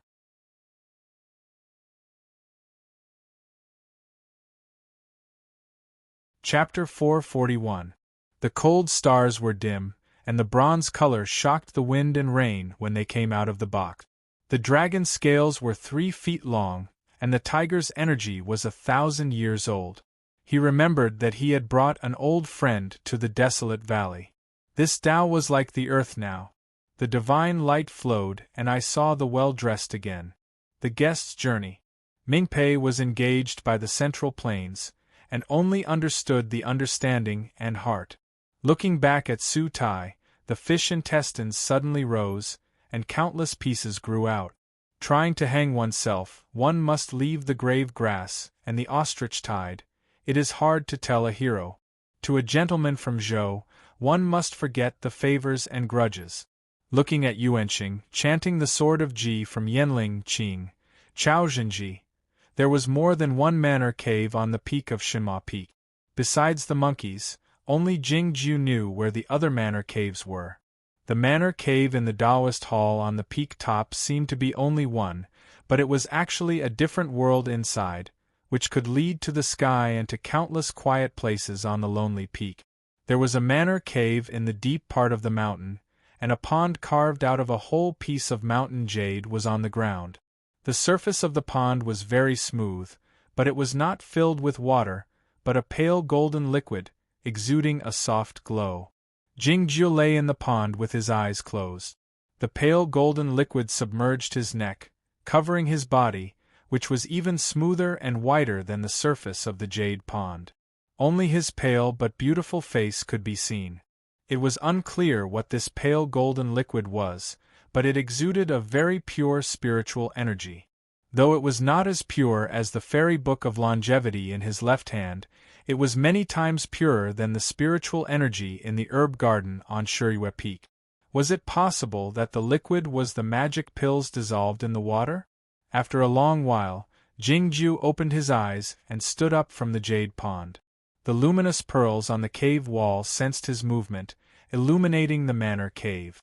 The pale golden liquid dripped down from the fingertips of his right hand and fell back into the jade pond. Its color seemed to be much lighter. His right hand was still badly deformed, looking like a twisted sword. The pale golden liquid dripped down, and his body became clean instantly, without a single drop remaining. It was unclear whether the liquid was a bit strange, or his skin was too smooth. Jingjiu walked to the front of the stone wall and opened the hidden door with a wave of his hand. He took out the white cloth he had prepared earlier and put it on, and then closed the door. In this short period of time, they could see that behind the hidden door was an even larger cave abode. There were some miscellaneous items inside, and countless crystals were piled up. It turned out that the faint golden liquid in the jade pool was made of crystal stones. With the size of the jade pool, it would take at least several hundred pieces of liquefied crystal stones to fill it up. This was more than what a mid-level sect needed in a year, but he was using it to bathe? Of course, Jingjiu wasn't taking a bath. Although he was from Zhaoga City, he had spent most of his life in Aoyama, and had developed the habits of a southerner. He was also very lazy. He was recuperating. In fact, if it wasn't for the fact that his injuries were too severe and he needed to seriously think of a solution, he wouldn't have remembered that he had hidden so many crystals in Shinma Peak back then. After soaking in the jade pool for such a long time, the cracks on the surface of his sword pellet and arm bones had already recovered, but the injury on his right hand had not improved. He raised his right hand to his eyes and made a few motions. His severely deformed right hand was very inconvenient to move, and his movements were somewhat stiff and strange. He shook his head, put his right hand behind his back, and rose into the air. The heavy stone door was opened, bringing up a bit of smoke and dust. As Gu Qing and Yuan Chu walked out from the grand hall, the monkeys at the foot of the cliff screamed a few times. The white cat by the cliff's edge opened his eyes. Cold Cicada had almost fallen off the cliff, but it was lifted up by an invisible force. Zhao Lei turned up from the bamboo chair and looked at Jingjiu walking out from the manor cave, asking, "How did it go?" Jingju didn't expect that Lu Ada wasn't in her bosom, but then he realized why, saying, "There are still some problems." Monk Duhai was the principal justice of the Guoqing Temple, and his fighting prowess should be among the top 5. He was even more formidable when he employed the Prajnapalm, a powerful method like the world Prajnapalm. Jingjiu was in the middle state of free travel, and he was undoubtedly the strongest swordsman among the young cultivation practitioners, but he was still much weaker than Monk Duhai. Most importantly, his cultivation state was not high enough for him to exert the true power of his body. His body was rather special. Back when he had just joined the Aoyama sect, he had killed Zwa-Yi of Bihu Peak on the Sword Peak. It was because of his body. This body had brought him many benefits.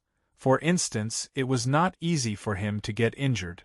As a result, he was able to break Guananshan's sword in the sword trial of Aoyama and deal with the unicorn who had his cultivation state suppressed for a long time. But it also brought about a problem. If this body was seriously injured, it would be hard for him to recover. A broken sword had to be repaired, and a wounded person had to be treated. The people in Aoyama were all cultivation practitioners, so there was no need for doctors. The magic pills of Shuriwa Peak could solve most of the problems. Yet, Jingjiu went to Yunxing Peak. Innumerable clouds and fog enshrouded this peak, which was driven by an invisible force to travel around all year round. It was probably for this reason that it was called Yunxing Peak. Standing in front of the peak with Zhao Leiyu, Jingjiu and Zhao Leiyu didn't recall what had happened in the past. Instead, they thought of the Cloud Dream Mountain of the Zhongzhou school, though they had never been there. The disciples of Yunxing Peak were surprised to see them. They approached them hastily and asked if they needed any help. If the flying swords of Aoyama were badly damaged, they would be sent to Yunxing Peak to be repaired, and then sent to the rocks on the peak to be nurtured and tempered. The disciples of Yunxing Peak thought that Jingjiu had come to repair the sword. They were both nervous and excited, wondering if they could see the rumored sword of the universe today. There were many secrets about the battle in the Guoqing Temple, but the duel between Jingjiu and the unicorn became the most famous event in Aoyama over the years after Zhuo Ruzhui deliberately publicized it. Everybody knew that the black iron sword of Senior Master Mo had been reborn in the hands of the young Senior Master and upgraded to a flying sword of the fairy state. The disciples of Aoyama were naturally curious about it. It was a pity that they couldn't see the sword of the universe, because it was not the sword that Jingjiu wanted to repair. Jingjiu and Zhao Leiyu walked side by side to the top of Yunxing Peak. It was unclear whether it was because he followed some ancient rules, or he still didn't like riding the sword. The Yunxing Peak was full of rugged rocks and steep cliffs. It was desolate, devoid of any greenery or living creatures. The sword wills could be vaguely seen in the cliffs, among the rocks, and in the clouds and mist. Jingjiu and Zhao Leiyu soon arrived at the middle section of Yunxing Peak, disappearing into the clouds and mist. The disciples of Yunxing Peak dispersed. The clouds and mist that never dispersed could block the disciples' sight, but it couldn't block the sight of Jingjiu and Zhao Leiyu. Both the born shapeless sword body and the acquired shapeless sword body had a pair of sword eyes that could see through the illusion. We, the old people, are still used to calling this place the Sword Peak. Looking at the oddly shaped rocks and sensing the sword wills everywhere, Jingjiu said, "According to the conjecture of the great masters, the heavenly slaying eye of the spiritual vein of Aoyama is in the deep underground of the Sword Peak. It's just that the sword wills in that place are so fierce that nobody can get close to it to check."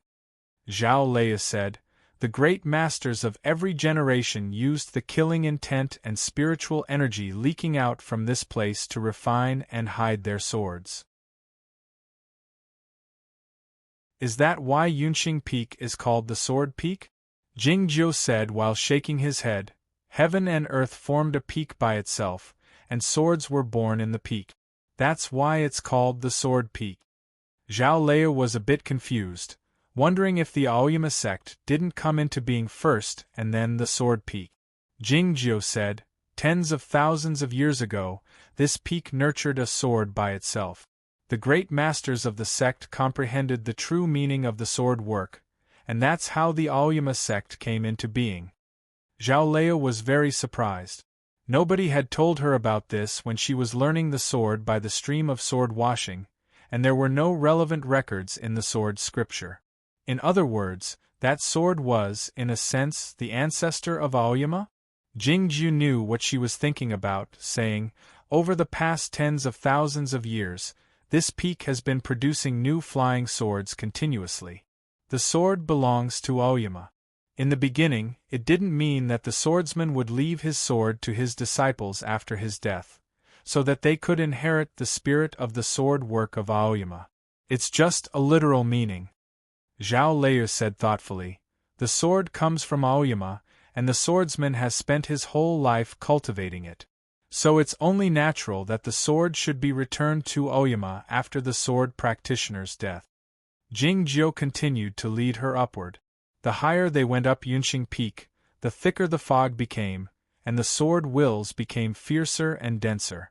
Those flying swords, which were produced by heaven and earth, and returned by the masters of the previous generation before their death, were hidden in the rocks and stuck in the cracks of the cliff. Some flying swords had handles, but some didn't. They were like nails stuck in the cliff rock. Some of them looked like embryos of swords that had just been forged in a blacksmith's shop. They were primitive, lying in the rocks or stuck in the rocks like twigs. It was hard to distinguish them from each other. Zhao Lei thought that these flying swords should be produced by the sword peak, but it would take thousands of years for them to develop their sharpness. Those flying swords in the cliffs suddenly quivered slightly, emitting a low and inaudible buzzing sound. Though Zhao Lei couldn't hear the sound, she could sense the change of the sword wills.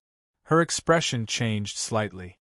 She had tempered her body with the sword wills for several years in this place, and finally acquired the shapeless sword body. So she was quite familiar with the environment and the sword wills here. But she didn't understand why these flying swords behaved so restlessly. She looked behind Jingjiu, wondering if it had something to do with the sword of the universe. The sword of the universe was wrapped in many layers of cloth, and its brightness and sharpness had disappeared. It looked rather inconspicuous, but it was still tied to Jingjiu's back. "So noisy," said Jingjiu. Those flying swords quieted down immediately. Jingjiu looked at a place on the sword peak. The sword of the universe broke out of the cloth and turned into a bright and desolate sword light. It pierced through layers of clouds and mist and stuck in a spot in the cliffs, starting to nourish itself. He didn't come here to return the sword. He just felt that this sword was too desolate and sharpness was too strong. Fearing that Gu Qin couldn't control it, he brought it to the sword peak to nourish itself. Of course, the most important reason was that he came here to see if he could recover from his wound. Normally, as a gifted swordsman, he should know a lot about sword cultivation, but he didn't have much experience. Back when he was at the Shangda Peak or the Shinma Peak, he had been in closed-door training all year round. He didn't see any of his colleagues, and he seldom fought with others. In the few fights he had, his sword was usually unrivaled, and he seldom met his flying swords. He used the fastest lone sword and the fastest thoughtless sword alternately, so the swords wouldn't be damaged. The clouds and mist grew thicker. A sword light lit up in Zhao Lei's black and white eyes. She had a clear look at the surrounding environment and found it somewhat familiar. Then she saw the cave on the cliff. She had sat cross-legged in this cave for 3 years. "Is it comfortable?" asked Jingjiu. He was asking if it was comfortable to sit in the cave for a long time. Looking at Jingjiu's face, Zhao Lei naturally recalled him jumping in front of her all of a sudden, curling up the corners of her mouth. "It's okay. And the sword will is born in the cliff, so I can feel it more fully." Jingjiu waved his hand and made another cave next to the cave. The two caves were similar in shape, about 3 feet above the ground, but the latter cave was a little bigger. Zhao Lei sat in the cave, and Jingjiu sat in the cave next to it. They closed their eyes at the same time. Jing Jiu came to the Sword Peak for treatment, but Zhao Liu came for other reasons. From the time she chased after Yin San in the Guoqing Temple to Ozawa, she forcibly broke through the state and entered the middle state of the free travel on the way. It was inevitable that she had some problems. Jingjiu asked her to come to the Sword Peak to refine her body with the sword will again and stabilize her state. This method was very dangerous. In the whole of Aoyama, only Jingjiu and Zhao Liu could do it. But this method couldn't be used for a long time or many times. Otherwise, the sword spirit might be hidden and hurt her Dao heart. Jingjiu and Zhao Liu had the sword will to guard their hearts, so they ignored the outside world. They entered the state of emptiness as soon as they closed their eyes and breathed slowly until they couldn't hear anything. The clouds and mist drifted over. Sitting in the cliff cave, they seemed to become two stone statues, partly visible and partly visible. Half a year later, another summer came to Aoyama. The great formation opened the cloud vortex and let the thunderstorm fall. Dozens of flying swords left the peak and were refined in the thunderstorm. Bihu Peak attracted lightning constantly, and the surface of the lake was brightly illuminated. In the manor cave by the stream of sword washing, a young disciple saw this scene. He was greatly shocked, and his willpower became firmer. The next morning, he climbed to the Yunxing Peak alone. He was determined to reach the highest point today and find his own flying sword. In the evening, with his clothes torn, he finally climbed into the clouds and mist and came to the upper part of the mountain. The surrounding clouds and mist suddenly dispersed, and he found himself at the edge of a cliff. There were two cliff caves in front of him, and there were two stone statues of a man and a woman in each cave. He walked to the front of the cliff cave curiously and reached out his hand to touch the stone statue, only to find that it was a human. The young disciple was startled, wondering if it was the slough of a master of the previous generation who had returned the sword to Aoyama. If it was true, his previous actions were disrespectful. He knelt down hastily and kowtowed to the cliff cave. The moment his knees touched the ground, Yunxing Peak suddenly quaked. The strong wind was howling, and the clouds and mist were moving at a high speed. A strange grinding sound came out from the deep end of the peak, as if the cliff was about to collapse. The young disciple's face turned pale, wondering if his disrespectful behavior toward a senior had triggered the divine punishment. He kowtowed to the ground a few times and then turned around and fled down the mountain. The change of the wind and clouds couldn't be caused by the behavior of a young disciple. The unusual movement on Yunxing Peak attracted a lot of attention. A dozen sword lights flew out from various peaks, all of them elders in the Broken Sea state. The peak master of Bihu, Qin Yutian, and the late banquet of Shangda Peak arrived. Even Nan Wang had left Qingrong Peak. The peak master of Shilai Peak, Fang Jingtian, stood at the highest point, looking at a place in the distance with a grave expression. The clouds and mist were dispersing, and the sword peak was about to reveal its true appearance, indicating that the sword formation of Aoyama was being activated. There were only two possibilities. One was that an unimaginably powerful enemy had come to attack, and the other was that the sword formation of Aoyama had found some information about a hidden swordsman in the world and was about to kill him from a long distance. In the cliff cave, Zhao Liu opened her eyes and looked at the thinner clouds and mist and the sword lights in the sky. "What's going on?" she asked with a slightly surprised expression. Jingzhou asked, "Have you ever heard of a sword style called falling from the sky?" End of this chapter.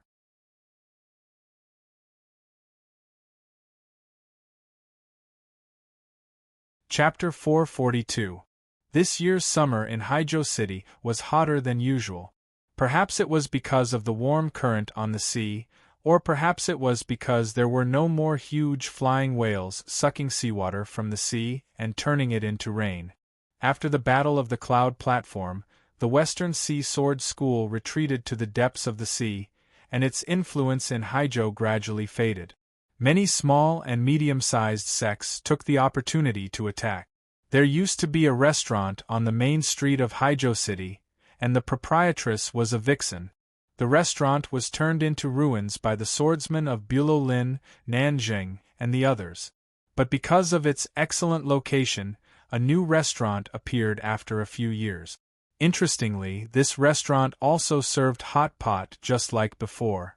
Not only did they serve seafood hot pot, but they also served Ijo-style and Northern-style hot pot. A guest wearing a conical hat walked into the restaurant and ordered a small hot pot for one person. After eating some dishes and wine, he paid and left. The stone steps in front of the restaurant were sprinkled with water. When the guest passed by, his face under the conical hat was reflected by the water for a moment. It was dark, and it was unclear whether he was wearing a mask or something else. The waiter quickly cleaned the table, poured the leftover soup from the hot pot into a bucket, and sent a small note to the kitchen. The note was finally sent to a private room. The hot pot in the private room was very big, but it was not the Yuanyang hot pot. The red soup looked like blood, or like the setting sun in the Guoqing temple, giving off a spicy smell. Yin San stepped on a chair with his right foot, picking up the yellow throats and tripe slices from the hot pot in an inelegant manner. There was no sweat on his handsome face, only a satisfied expression. The great grandmaster of the mysterious dark sect sat opposite him. After reading the contents of the note, he asked, "Immortal, we've got the address. When do we set off?" Yin San was focused on eating the hot pot and said casually, "Let's talk about it after eating." The beauty of hot pot was that one could eat it all the time as long as he kept adding soup and ingredients to the pot. So it was not until midnight that Yin San and the great grandmaster of the mysterious dark sect left the restaurant. They walked out of Haijo City to the seaside, passing through the scattered reefs in the sea, and walked toward the depths of the sea. They weren't here to pay homage to the ruins of the cloud platform, nor were they here to retrieve any treasures. Instead, they were here to find someone. Under the company of the deep night and the sound of the waves, they walked on the sea. After walking for a long time, they arrived at a remote and ordinary island. There were some green plants growing on the island. There were no demonic beasts, only some lizards hunting at night. According to the map on the slip of paper, the old ancestor walked to an inconspicuous clump of grass and sighed with emotion. He's indeed worthy of being an old guy. This formation is really good. That clump of grass didn't have any special aura, nor did it have any trace of an array. If one didn't know about it beforehand, who would have thought that it was the entrance to the passage? Yin San sensed the passage leading to the depths of the earth and said, "He's actually hiding at the bottom of the sea, isolated from the world. No wonder no one has been able to find him for so many years." In the dark passage they walked for a long time. According to their estimation, they had already reached the bottom of the sea, which was thousands of feet deep. Finally, they saw a heavy bronze door. There were some simple patterns engraved on the copper door. There were flowers and fish, and the brushwork was simple and crude. It emitted a faint aura. The great ancestor looked at it and said, "I can break it, but it will alarm him. Let me do it." Yin San raised his right hand and pressed on a strange fish engraved on the copper door.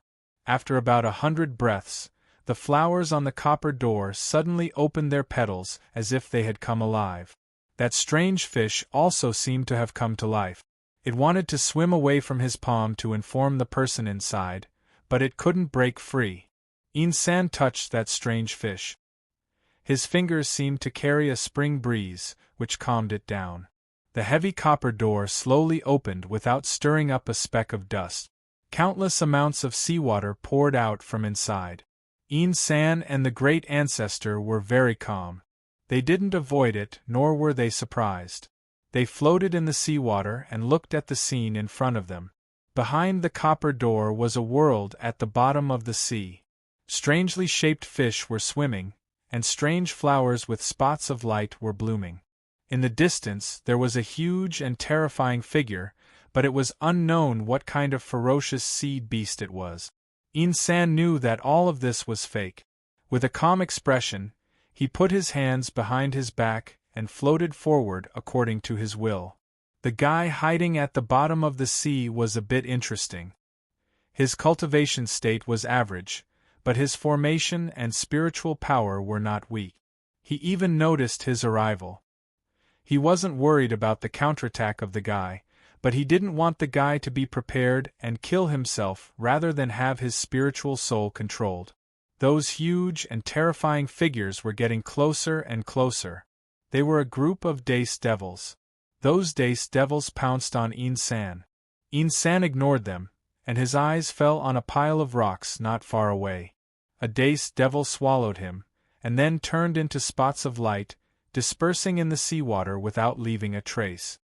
San floated to the pile of rocks, squatted down, and looked at a clownfish hiding in the cracks of the rocks. The clownfish's eyes met his. "Who are you? How can you see through my formation?" The clownfish spoke. He could sense that San was at most in the state of free travel, so why wasn't he affected by his spiritual awareness? San said with a smile, "Don't use such insignificant tricks in front of me. Also, let me remind you, don't call yourself this old man in our conversation, because you don't have the right to do so in front of me." Having said that, he snapped his fingers. With a light snap, those Dace devils all turned into light flakes and disappeared. The strange flowers swaying in the seawater and tens of thousands of strange fish also disappeared. Even the seawater disappeared without a trace. This place was indeed at the bottom of the sea, but not in the sea. It was a manor cave hidden deep underground. The ground was very dry, without even a drop of water. The decoration in the manor cave was very luxurious. There was a row of green pines along the wall, and dozens of koi carps swimming in a white bone in the chalcedony pond. The white bone was the Dace devils, the koi carps were the strange fish, and the green pines were the strange flowers. Everything was an illusion. You're famous for your fortune-telling, so it's normal for you to raise some koi carps. But what's with that white bone? San withdrew his gaze and looked at an old man. This old man had white hair, a face full of wrinkles, and a pair of sunken eyes. It was unclear how many years he had been blind. He was that ugly fish, and also Tian Jingren, who had disappeared from the world for many years. Tian Jingren was an important figure. He wasn't just famous for his fortune-telling, as San said. Back when he was in charge of the White Deer Institute, he was thought by the people to be able to determine life and death with one word, and to be able to foresee the secrets of heaven. Even people like Lo Huainan and Prince Jing Xian wanted to get his comment. He had a close relationship with the Western Sea Sword School, and he was asked by Fong Jingtian to kill Jingjiu in the Old Plum Garden. Unfortunately, he didn't know that Jingjiu's spiritual soul was exceedingly powerful even though his cultivation state was low. As a result, he failed to kill Jingjiu, and was expelled from Zhaoga City by Zen Master. Then came the Battle of the Cloud Platform. The White Deer Institute was burned down by Pei Baifa and the disciples of the No Mercy sect. Tian Jingren fled in advance, hiding in this manor cave until now. He was wounded severely by Zen Master, and it would take him a long time to recover. As such, he didn't dare show up even though his manor cave was within the sphere of influence of the West Ocean Sword School, and was extremely cautious. Unexpectedly, someone came to find him. That was my apprentice. Because he cultivated too quickly, he went berserk and died.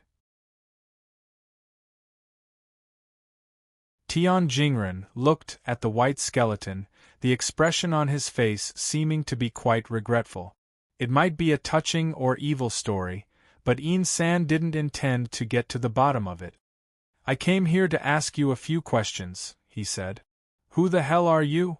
Tian Jingren lowered his head slightly, and asked in a low voice, indicating that he was quite vigilant. This person had a very powerful mental energy, and his Tao heart was as deep as the ocean, immeasurably deep, far more powerful than his cultivation state, which reminded Tian Jingren of Jingjiu.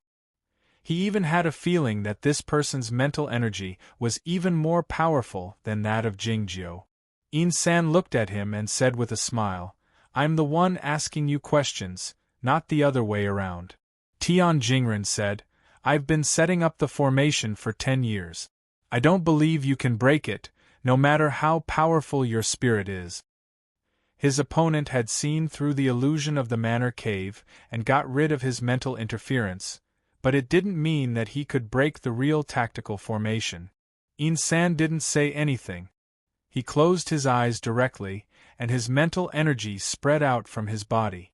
Suddenly, countless rays of light appeared in the air of the manor cave, and then gradually condensed into lines and patterns. Tian Jingren couldn't see the patterns, but he could feel it. His face turned paler, and he wondered how his opponent's spirit could be so powerful that he could use his mental energy to force the formation out, and then try to break it by force. The manor cave became brighter and brighter. Those lines and patterns seemed to be smeared with sticky honey, drooping and about to break. There was a buzzing sound. The manor cave became the underwater world again. Those horrible dace devils appeared, but they didn't dare to swim toward San. Those strange flowers with light spots swayed more violently, as if they wanted to escape from the mud and sand at the bottom of the sea. Gradually, those dace devils, strange fish, and strange flowers became much lighter.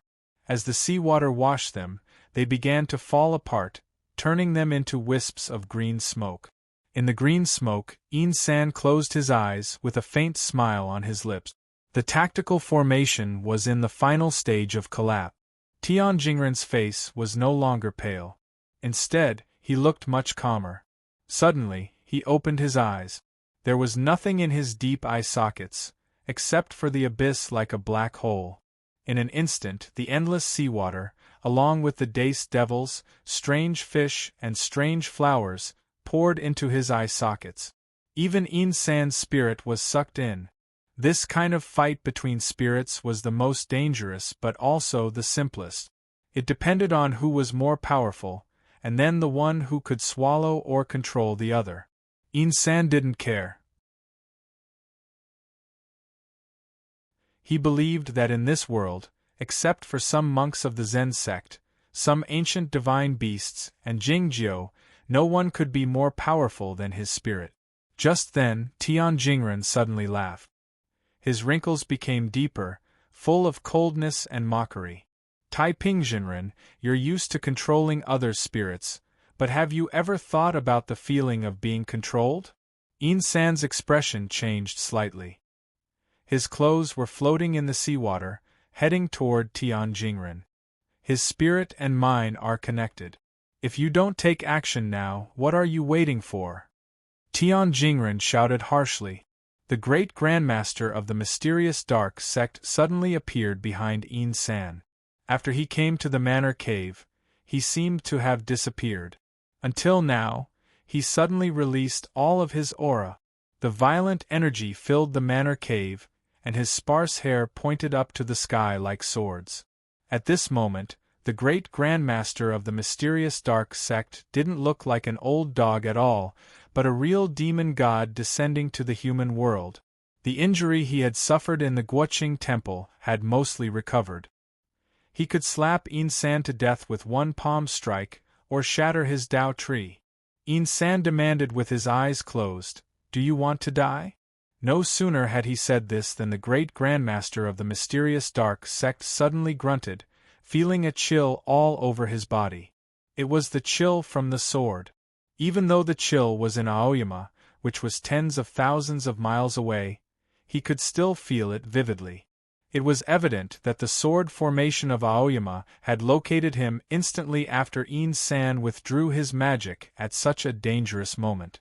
It was because of this chill that he had been hiding in the underground of the cold mountain for hundreds of years. Was he going to keep hiding? It was then that a sword will came down from the high sky. It was merely a sword will, but it felt like countless swords had come out at the same time, coming out like the tide, blocking the chill. According to the agreement between the Great Grand Master of the mysterious dark sect and the other party had to block the sword formation of Aoyama for a moment before he could control In-san. That was the sword formation of Aoyama. Few people in Chaotian could do it even if they had to block it for a split second. The godly swordsman of West Ocean. Do you really think I'm a dog? The great grandmaster of the mysterious dark sect had a brutal expression on his face as he slapped down with his powerful palm. Pa! His palm landed on the top of Tianjingren's head. The formations in the manor cave had all been dismantled. A great amount of seawater came out from Tianjingren's hollowed eyes, and so did those strange fish and flowers, which hit the stone walls of the manor cave and turned into powder. You actually... He looked at the great grandmaster of the mysterious dark sect blankly, his face pale and furious. He had only uttered 3 words before his voice faded away, and no more seawater came out from his eyes. Though he was not dead, his spiritual soul had been completely controlled by In-san. In-san opened his eyes and raised his hand. The great grandmaster of the mysterious dark sect put his head under his hand as quickly as possible. In-san rubbed his head to show his appreciation. The great grandmaster of the mysterious dark sect instantly sensed that the chill from tens of thousands of miles away had disappeared. Yet, the powerful sword will was still in the high sky like the tide. If the godly swordsman of West Ocean found out what had happened here, he would be enraged and swing his sword down at the great grandmaster of the mysterious dark sect. They had to leave as soon as possible while the godly swordsman of West Ocean was kept in the high sky by the sword formation of Aoyama. Soon, the great grandmaster of the mysterious dark sect and In-san came to the land 100 miles away, panting heavily while leaning against the pile of hay that had just been cut in the summer field. You did a good job, but what you said was a bit exaggerated. Do you really think I'm a dog? Who would say such nonsense when they're fighting? In-san turned his head and said this to the great grandmaster of the mysterious dark sect seriously, like a master teaching a new disciple in the theater. The great grandmaster of the mysterious dark sect said with an enchanting smile, "It's because I said it from the bottom of my heart, but I only said half of it." "What's the second half?" asked In-san curiously. The great grandmaster of the mysterious dark sect said seriously, "Yes, I'm an old dog of the immortal, loyal and devoted." End of this chapter. You're tuning in to the Phoenix Knights YouTube channel. Don't forget to subscribe and join us on this journey to catch the most captivating stories.